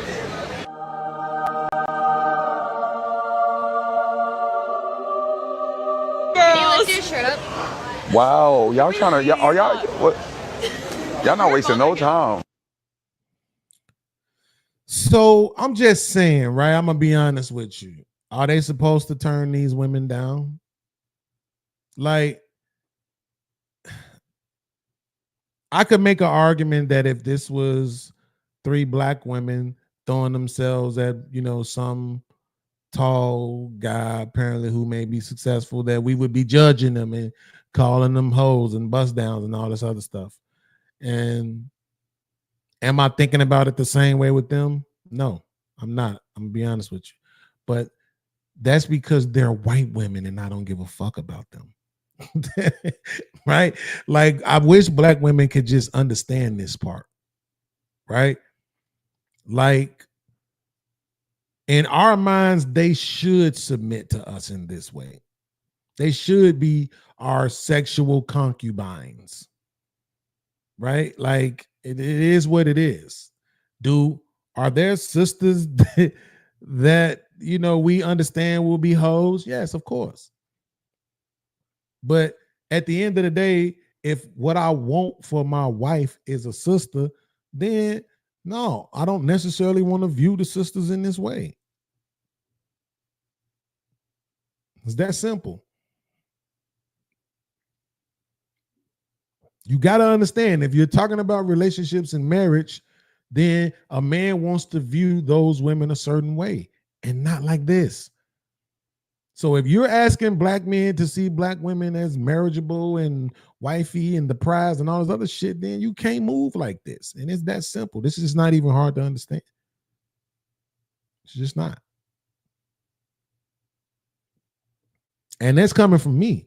Y'all know I watch hella adult entertainment. So I don't have no I think the word is visceral, you know, as reaction to women who do adult entertainment or nothing like that, or, you know, not necessarily. I used to really not have a lot of respect for Instagram models because I thought that shit was just thirsty ass ego shit. But I'm just saying, like, when you talking about wifey, marriage, love, kids, then don't stop expecting for niggas to accept you being a hoe. That shit is dumb. This nigga ain't looking at these girls as no wifeys. Take their ass back. That's why he said. She said sex party. All three of them. Come on. Let's just be for real about what's going on out here in America. We don't have to be disingenuous. You heard me? History Month in the educational system is never before slavery. It's always from the plantation to the present or the cotton field to the current. You never learned about Imhotep or Mansa Musa or the Nile Valley civilization or Timbuktu or the lost city of Atlantis. We don't learn anything about what we were before we were kidnapped and brought to America and westernized and Caucasianized. We don't learn about what we used to be before we were brought here. We learn about the accomplishments of a slave under the slave master, or about a freedom fighter or a revolutionary who either was killed or their movement was broke. So guess what happens to the mind if all we know about is plantation to the present? What happens is, if we look back and we see us as slaves living in mud huts, working from can't see morning, can't see night for free, dressed in burlap, then we start getting a little apartment, $10 an hour, couple jackets, and think we didn't really came somewhere. Next thing you know, we start talking about we started from the bottom, now we here. But if we could really learn about ourselves, we would say we started from the top and now we way down here. So in that sense, Black history is a scam that has been offered to give us a pacifier. A pacifier, it looks like a nipple, might even feel like a nipple, but no milk is coming out of the pacifier. It's put in the mouth just to put somebody to sleep. And unfortunately, this Black history, the way it's been taught, has put us to sleep. Man, listen. I can't argue with too much of what he said, but the whole started from the top. Now we here. I'm not so sure about that, because it makes me wonder. These people who are supposedly our ancestors who were brought over here, were they at the top? Like what do we perceive as the top in America right now, right? Let's say Jeff Bezos, you know, and the rest of the Warren Buffetts and the rest of the rich white guys, right, who are quote unquote at the top. Even some of the younger ones, the Zuckerbergs and stuff like that. If they decided to start exporting white people as slaves from here to another country, would it be Zuckerberg? Would it be Mr. Beast? Would it be Bezos? Would it be Buffett? Because I don't think it would. Right?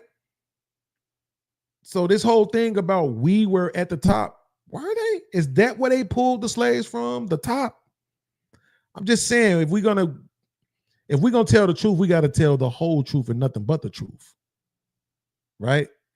Instead of trying to fantasize these stories,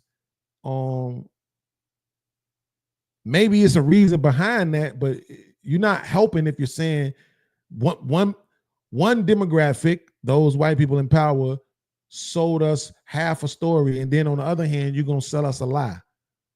I'm not trying to accuse the brother of lying. I'm just saying, well, I guess I am accusing them of lying. I'm not trying to, but I guess in a roundabout way I am. Don't say we were at the top, nigga. Don't make it seem like everybody that was black was just at the top, because that has never been the case in the history of mankind. How do I know that? Because I got enough sense to realize that. There's no way everybody was just at the top and somehow we still got enslaved. Like, come on. That I just don't believe that. It's very hard for me to believe that. Shift happening in dating, and particularly when it comes to Black women, and I've noticed it slowly, and like I don't know how the exact words to describe it, but I'm just looking around, I'm just like, Something here smells fishy. I say all the time, but it's pure misogyny that we've been taught to shame women for dating for things, right? So like women who date for money are gold diggers and we should frown upon them. But I say all the time, men date for social status. Men very specifically marry for social status. This idea of men dating a woman because her father had connection to royalty or her father owned a bunch of land and it would go to her, whatever it was, those ideas have not become extinct. They have just transformed. And men still to this day marry as a way to increase their net worth. Like a man in corporate America, once he reaches 32, 33, will marry whoever he's dating, whether he loves her or not, because he understands that being married is good for him at work.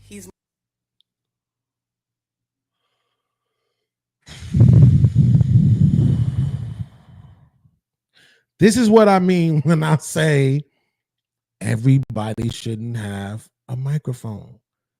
Everybody's phone shouldn't have the ability to be able to record.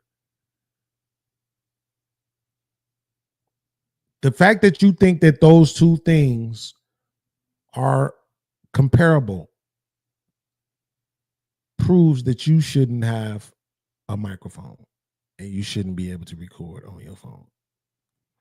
That's why I'm about to make the 1 Timothy 2:12 shirts. Just be in silence.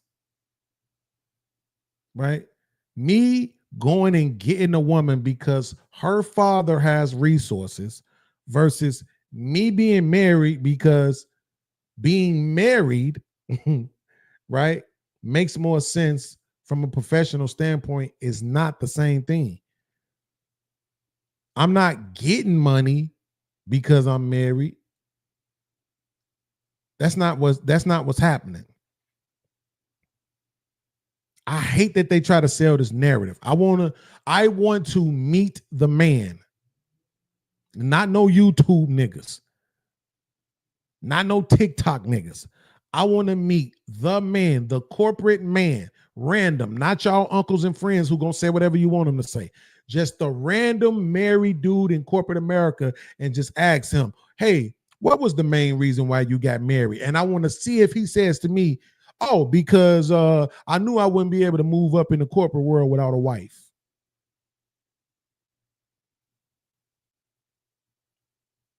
They say this shit all the time, and I'm like, I don't never hear anybody saying this ever. Ever. I've never heard one corporate person say that. A lot of y'all just be talking, just be regurgitating dumb shit. Now, is it possible? Yes, that corporations may say, oh, they want a married man. They looking for married man in certain positions. Absolutely. Am I saying that that's not possible? No, I am not saying that. What I'm saying is, how many positions are those? How many? If the majority of women, I'm not talking about the choice they make. I'm talking about what they actually want and what they're actually desiring. If the majority of women are wanting and desiring men based on their ability to provide, that is very different from, say, I'll grant you what? I wanna be nice, but at the same time, I ain't trying to lie either. Okay, I'll grant you 250,000 men. There's 250,000 men out of the 300 million men in America, people in America. No, so it's the men would be 160. I think it's 160 something million. Let me see. How many of Americans are men? Yeah, 162. So out of 162.7 million men, I'll grant you that 250,000 of them are married because the corporations view marriage as more stability. So instead of just screwing random girls, they picked a girl and brought that girl into their better than usual lifestyle and decided to provide for her and give her his children and all of this other stuff because it's going to benefit him. Got you. 250,000 men. And before you think that I just randomly came up with that number, I wanted to say 100,000. Watch this. I'm going to look this up.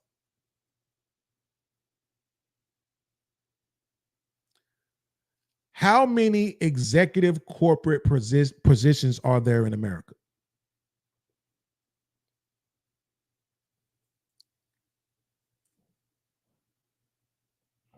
Watch this. There are an estimated 280,000 chief executives in the United States. I said 250. I am too good at this shit. I need a raise. Somebody need to send me $10 right now. Super chat or cash app. I'm too good at this. Because this is what I'm saying. It ain't that many of these positions.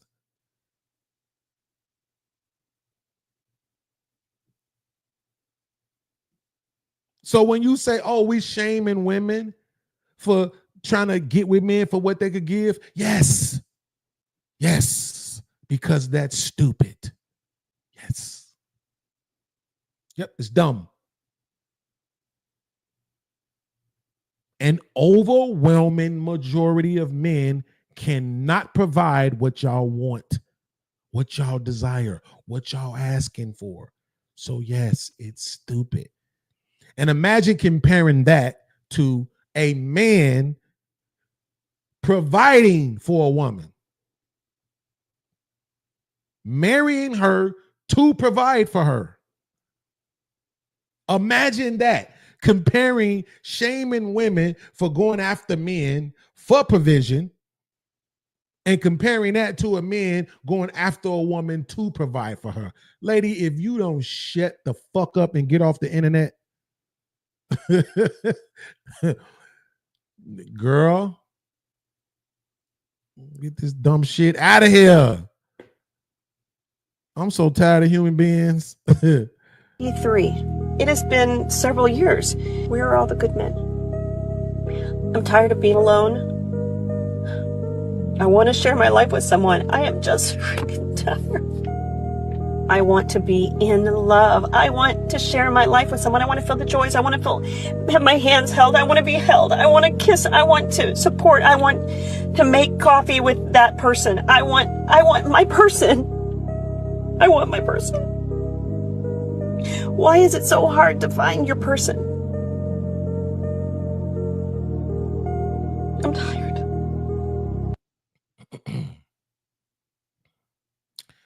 Let me make sure I say this very carefully. The reason why it's so hard for you to find your person is because you're a psychopath. I'm laughing, but I'm serious. Yeah, like the women are psychopaths. I've done several videos on this, so at this point, everybody knows I'm not being facetious.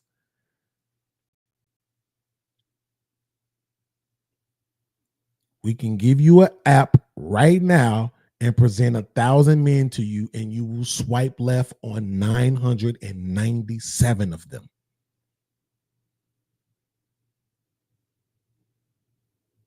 Women don't consider who they really are, what they really need, what's really best for them. They just want what they want. You a fat woman. It could be a man that's willing to get with you and help you lose weight, but you want a man that's going to accept you for being fat. You could have badass kids. You could get with a man that's going to come in and add some discipline in your life for the children and you. But you want a man that's just going to come in, pay bills, and shut up and let your kids run shit.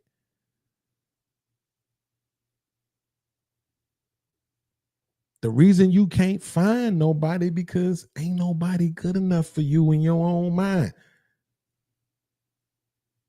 There's no way as a woman that you can't find somebody. That's bullshit. You can find somebody. But y'all are the most egotistical, narcissistic people on the fucking planet. Nobody ain't good enough. This is why we don't even feel sad for y'all no more. Everything she said she wanted in that video besides coffee, I want the same things. And guess what? It's a lot of women that I feel like ain't good enough. I know the one I want. I still want the one I've been wanting for the last 21 years. I just still want her. Because I ain't got the makeup. I don't got to figure nothing out. I know who she is. I know what she like. I know what she don't like. She know what I like. She know what I don't like. And hey, that's why I say, man, yeah, y'all say we dogs. We are dogs. Loyal than a motherfucker.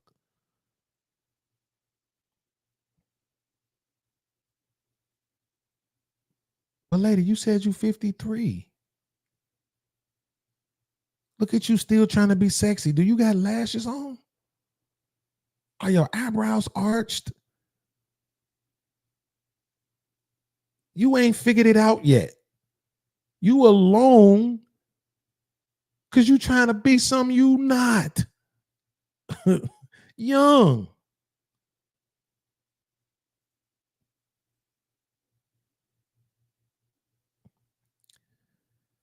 Oh, God.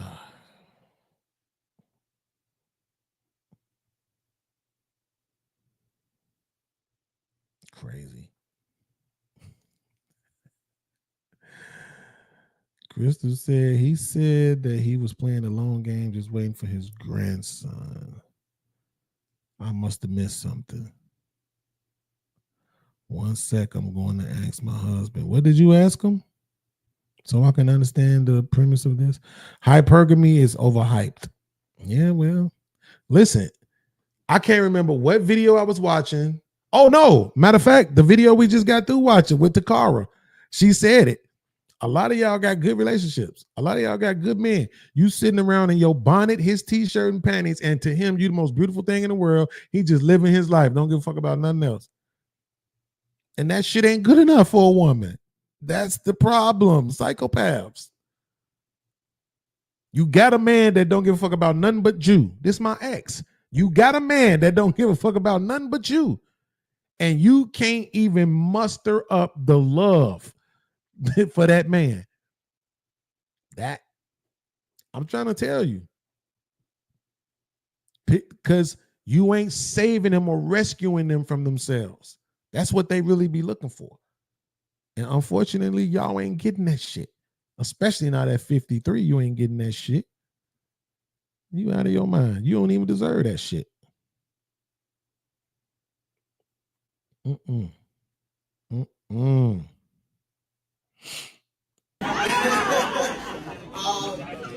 First of all, thank you everybody for coming here. I mean, amazing. I mean, honestly, listen, guys, the love of the room is unbelievable right now. I just want to thank everybody for coming to celebrate with me. Speaking of the room, holy shit, damn. I mean, listen, I know you like spending money and partying, but it's over to me.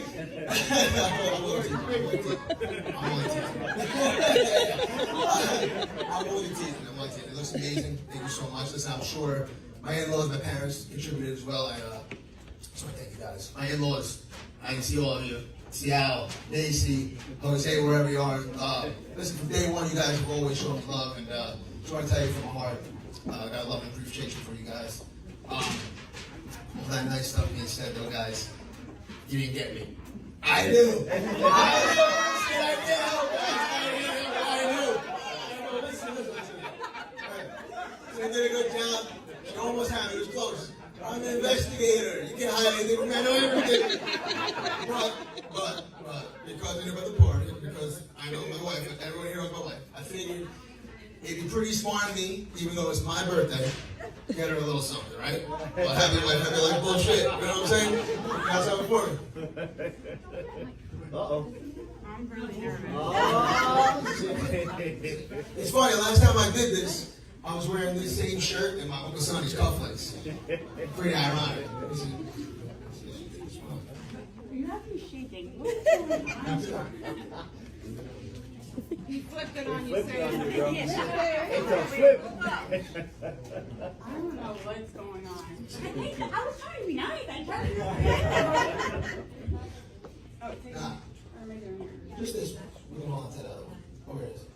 It's pretty. Well, it's beautiful. Pretty good for a fireman, right? At that time, but. Can I have it?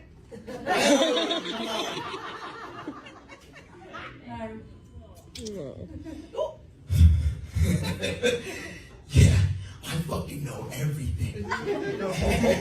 That's right, bitch. I know everything. I had to see his skinny little pill thing. I wasn't impressed. I know about all the Plan B pills you had to take, you filthy fucking cunt. Fuck you. I fucking know, bitch. That's right. I fucking know everything. Don't act like you don't fucking know. I fucking hate you. I never hit him on leg, but that's right, bitch. I know everything. I had to see his skinny little pill thing. I wasn't impressed. I know about all the Plan B pills you had to take, you filthy fucking cunt. Fuck you. I fucking know, bitch. That's right. I fucking know everything. Don't act like you don't fucking know. What are you talking about? I fucking hate you. I never hit anyone like, but I fucking hate you. I hate you for what you did to me, the betrayal. I hate you for what you did to my children. The fuck, you know exactly who it is. You know exactly who it was. What are you talking about? Bitch, don't make me fucking show everybody. I know everything. Motherfucker, I know everything. I hate what you did to my children. The life you fucking stole from me. You want me to show them? I'll show them everything. You sure you want that? I don't think you fucking do. You know who it is.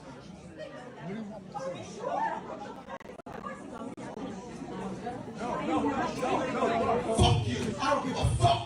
Fuck you. And listen, whatever here, still back this piece of shit after all that, get the fuck out.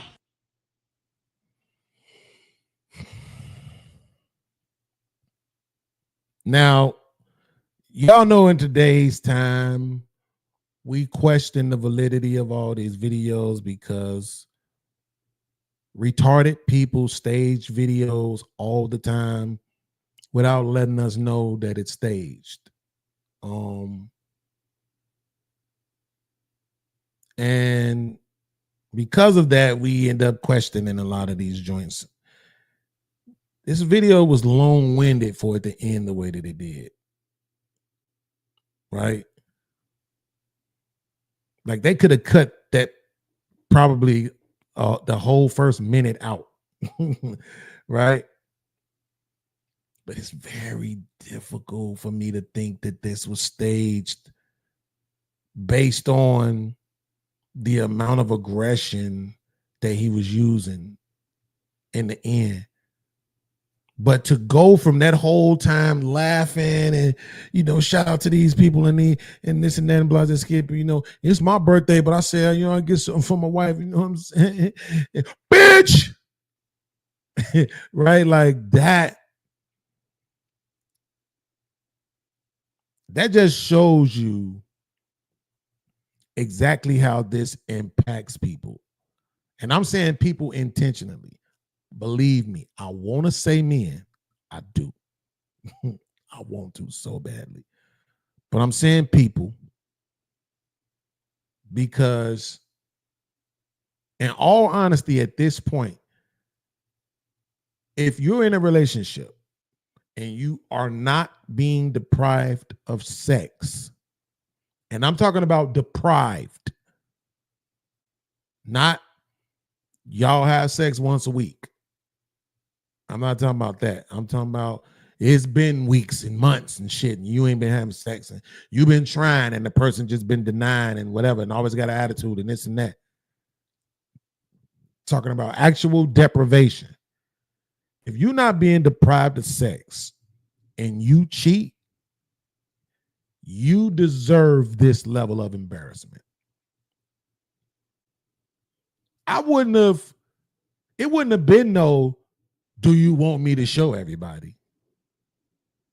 If I'm going to go this far, I would have just showed everybody. If I'm going to go this far, I'd have had the screen up there.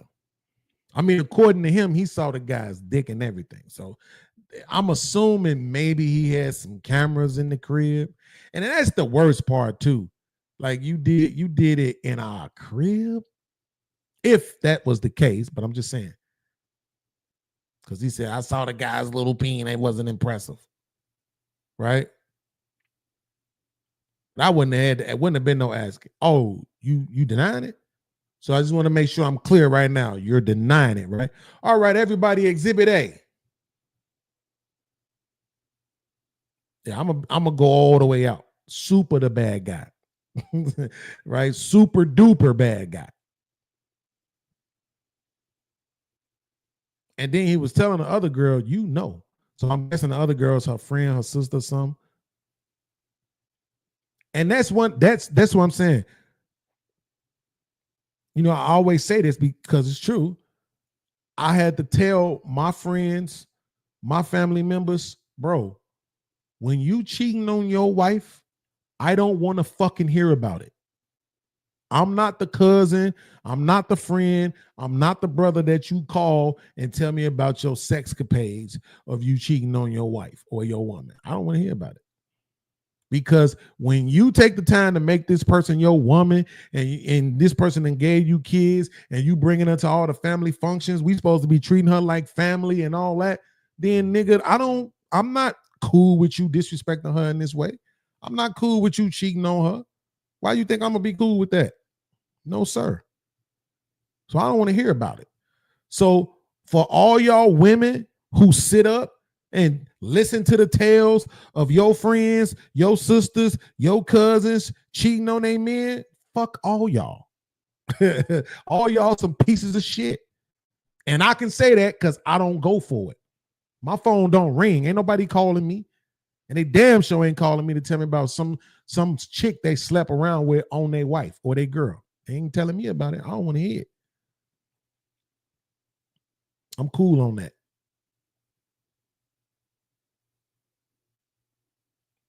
So he telling her, the other girl in the pink, he was telling her, or in the lavender rather, you stay here act like you don't know, fucker,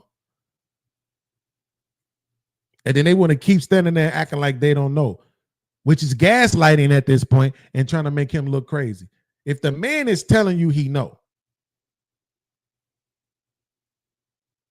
then damn it, why the fuck you lying? Why even bullshit? Why not be like, fuck? All right, I'm mad you doing it this way. Let's just go talk about it. I owe you that. Go into complete humble mode. I owe you that.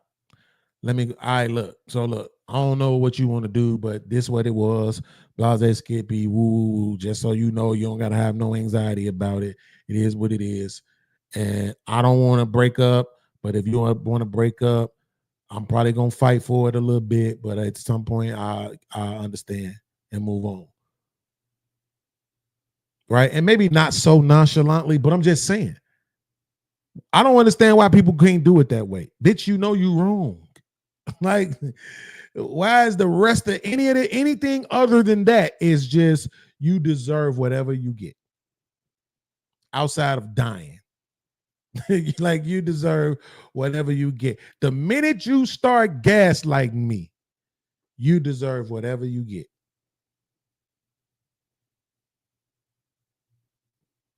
That man said, I'll fucking tell everybody. She turned around like she's going to walk away and then came back. That means in that moment, she thinking like, fuck, this nigga do know. But I got to keep up the charade. No, you don't. You can just be honest and say, yep, you got me. I don't know why you want to do it here, but it's whatever you want to do because I'm dead wrong and I ain't got like, fuck that. Nope. Nothing I can do or say right now. Nothing. Because I like my peace, first of all. What if a woman brings you that? There's no such thing as that. You don't think there's no such thing as a woman bringing There's man no peace? such thing as somebody living with you on a day-to-day basis is bringing peace. There's always going to be something because you're going to have a bad day where I'll have a good day, and that's not going to be peaceful for me. I'm going to come home like, damn, baby, like I had a good... something gonna happen to where you gonna hijack my emotions. So that's not peaceful. You feel me? It's peace is peace. And peace is me by myself. I come home, I watch TV, I make my own food, I go to bed, I work out, I wake up at 5:30, I roll over in the bed, I lean this way, I fart, whatever I do, whatever in my bed, that's peace. I'm cool. I can let loud snore, whatever. I ain't got nobody complaining about nothing. Yeah, and You know what? I'm gonna say this. Maybe it took hearing those exact words said that way for it to register, but I think he's right. Because I've talked about a woman being a man's piece before. From the perspective of like, when I'm at work, I can't wait to get home to my woman. Like, just can't wait. So I'm right next to that body. All of it. Them titties, them ass, them knees, them toes, them lips, them eyes, the voice, the hair, the everything. Right? Her body is my piece. Or at least brings me the peace I need to seclude, or at least, if not seclude myself, at least relieve my mind of the outside noise. The problem is that body is attached to this broad. Okay? That body is attached to a chick with an attitude, with her own life, with her own thoughts, with her own wants, with her own problems, with her own kids, with her own everything. So to his point, today might just not be the day that you could be my peace. Today gonna be the day that you gonna add on to my hell. Okay? And it just is what it is. Now, that still don't mean I don't want my woman to live with me, but I have gotten way more used to the idea of my woman having her own crib and I have my own crib. Even though I know financially it'd be a better thing for us to live together. But I have gotten used to that idea. It's not necessarily what I want, but I have gotten used to it. I still would prefer my woman be here. And as long as we have enough space where we can go in opposite rooms and shit at some point for some time, you know. But I mean, I get what he's saying. And the irony of it is that a woman might not accept what he's saying and at the same time have the same opinion. At the same time, will not be able to say a man is her piece, will not be able to say a man is going to always be happy and this and that and whatever. And at the same time will be offended by the idea that somebody couldn't see her as their piece. Like, and that's part of the problem. I'm just telling you, right? So it is what it is, man. Listen, thank y'all for sharing these shorts with me. Maybe I'll start doing this at the end of the show more often, because now I can just clip these and post them, and that'll be great. Because sitting here by myself trying to do this with these shorts, I just don't be feeling the energy to do it, man. So I definitely want to shout out everybody who supported the stream. Crown Life came through. My man Ralph Neal came through. James Moore, Kiki, Cornelius, Almanai. Salute to all of y'all for supporting the stream. Salute to everybody who watched the entire show and stuck it out with me and rocked out with me for these 4 hours. Salute to everybody who hit the like button, the new members, everybody, man. I appreciate y'all. And we're going to keep rocking out.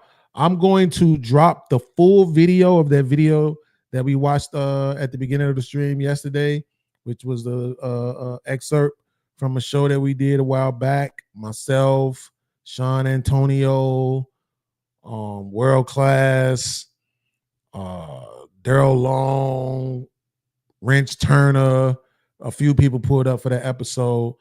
I'm gonna drop that whole episode maybe tonight, maybe premiere it tonight, just in case. Or if if it's not a lot going on, or even if it is, you can come through and rock out with me, and we can watch it together in the chat. You heard me? It's your boy, Beanz, aka Lil Podcast. We about this thing, man. I'm about to go get me some water and cuss Walmart out for not delivering my stuff, man. You heard me? Kiki said, have the most amazing day and be safe, Beanz. It's funny how they talk to you like that when they don't want you. Beanz, you heard me? Jerk.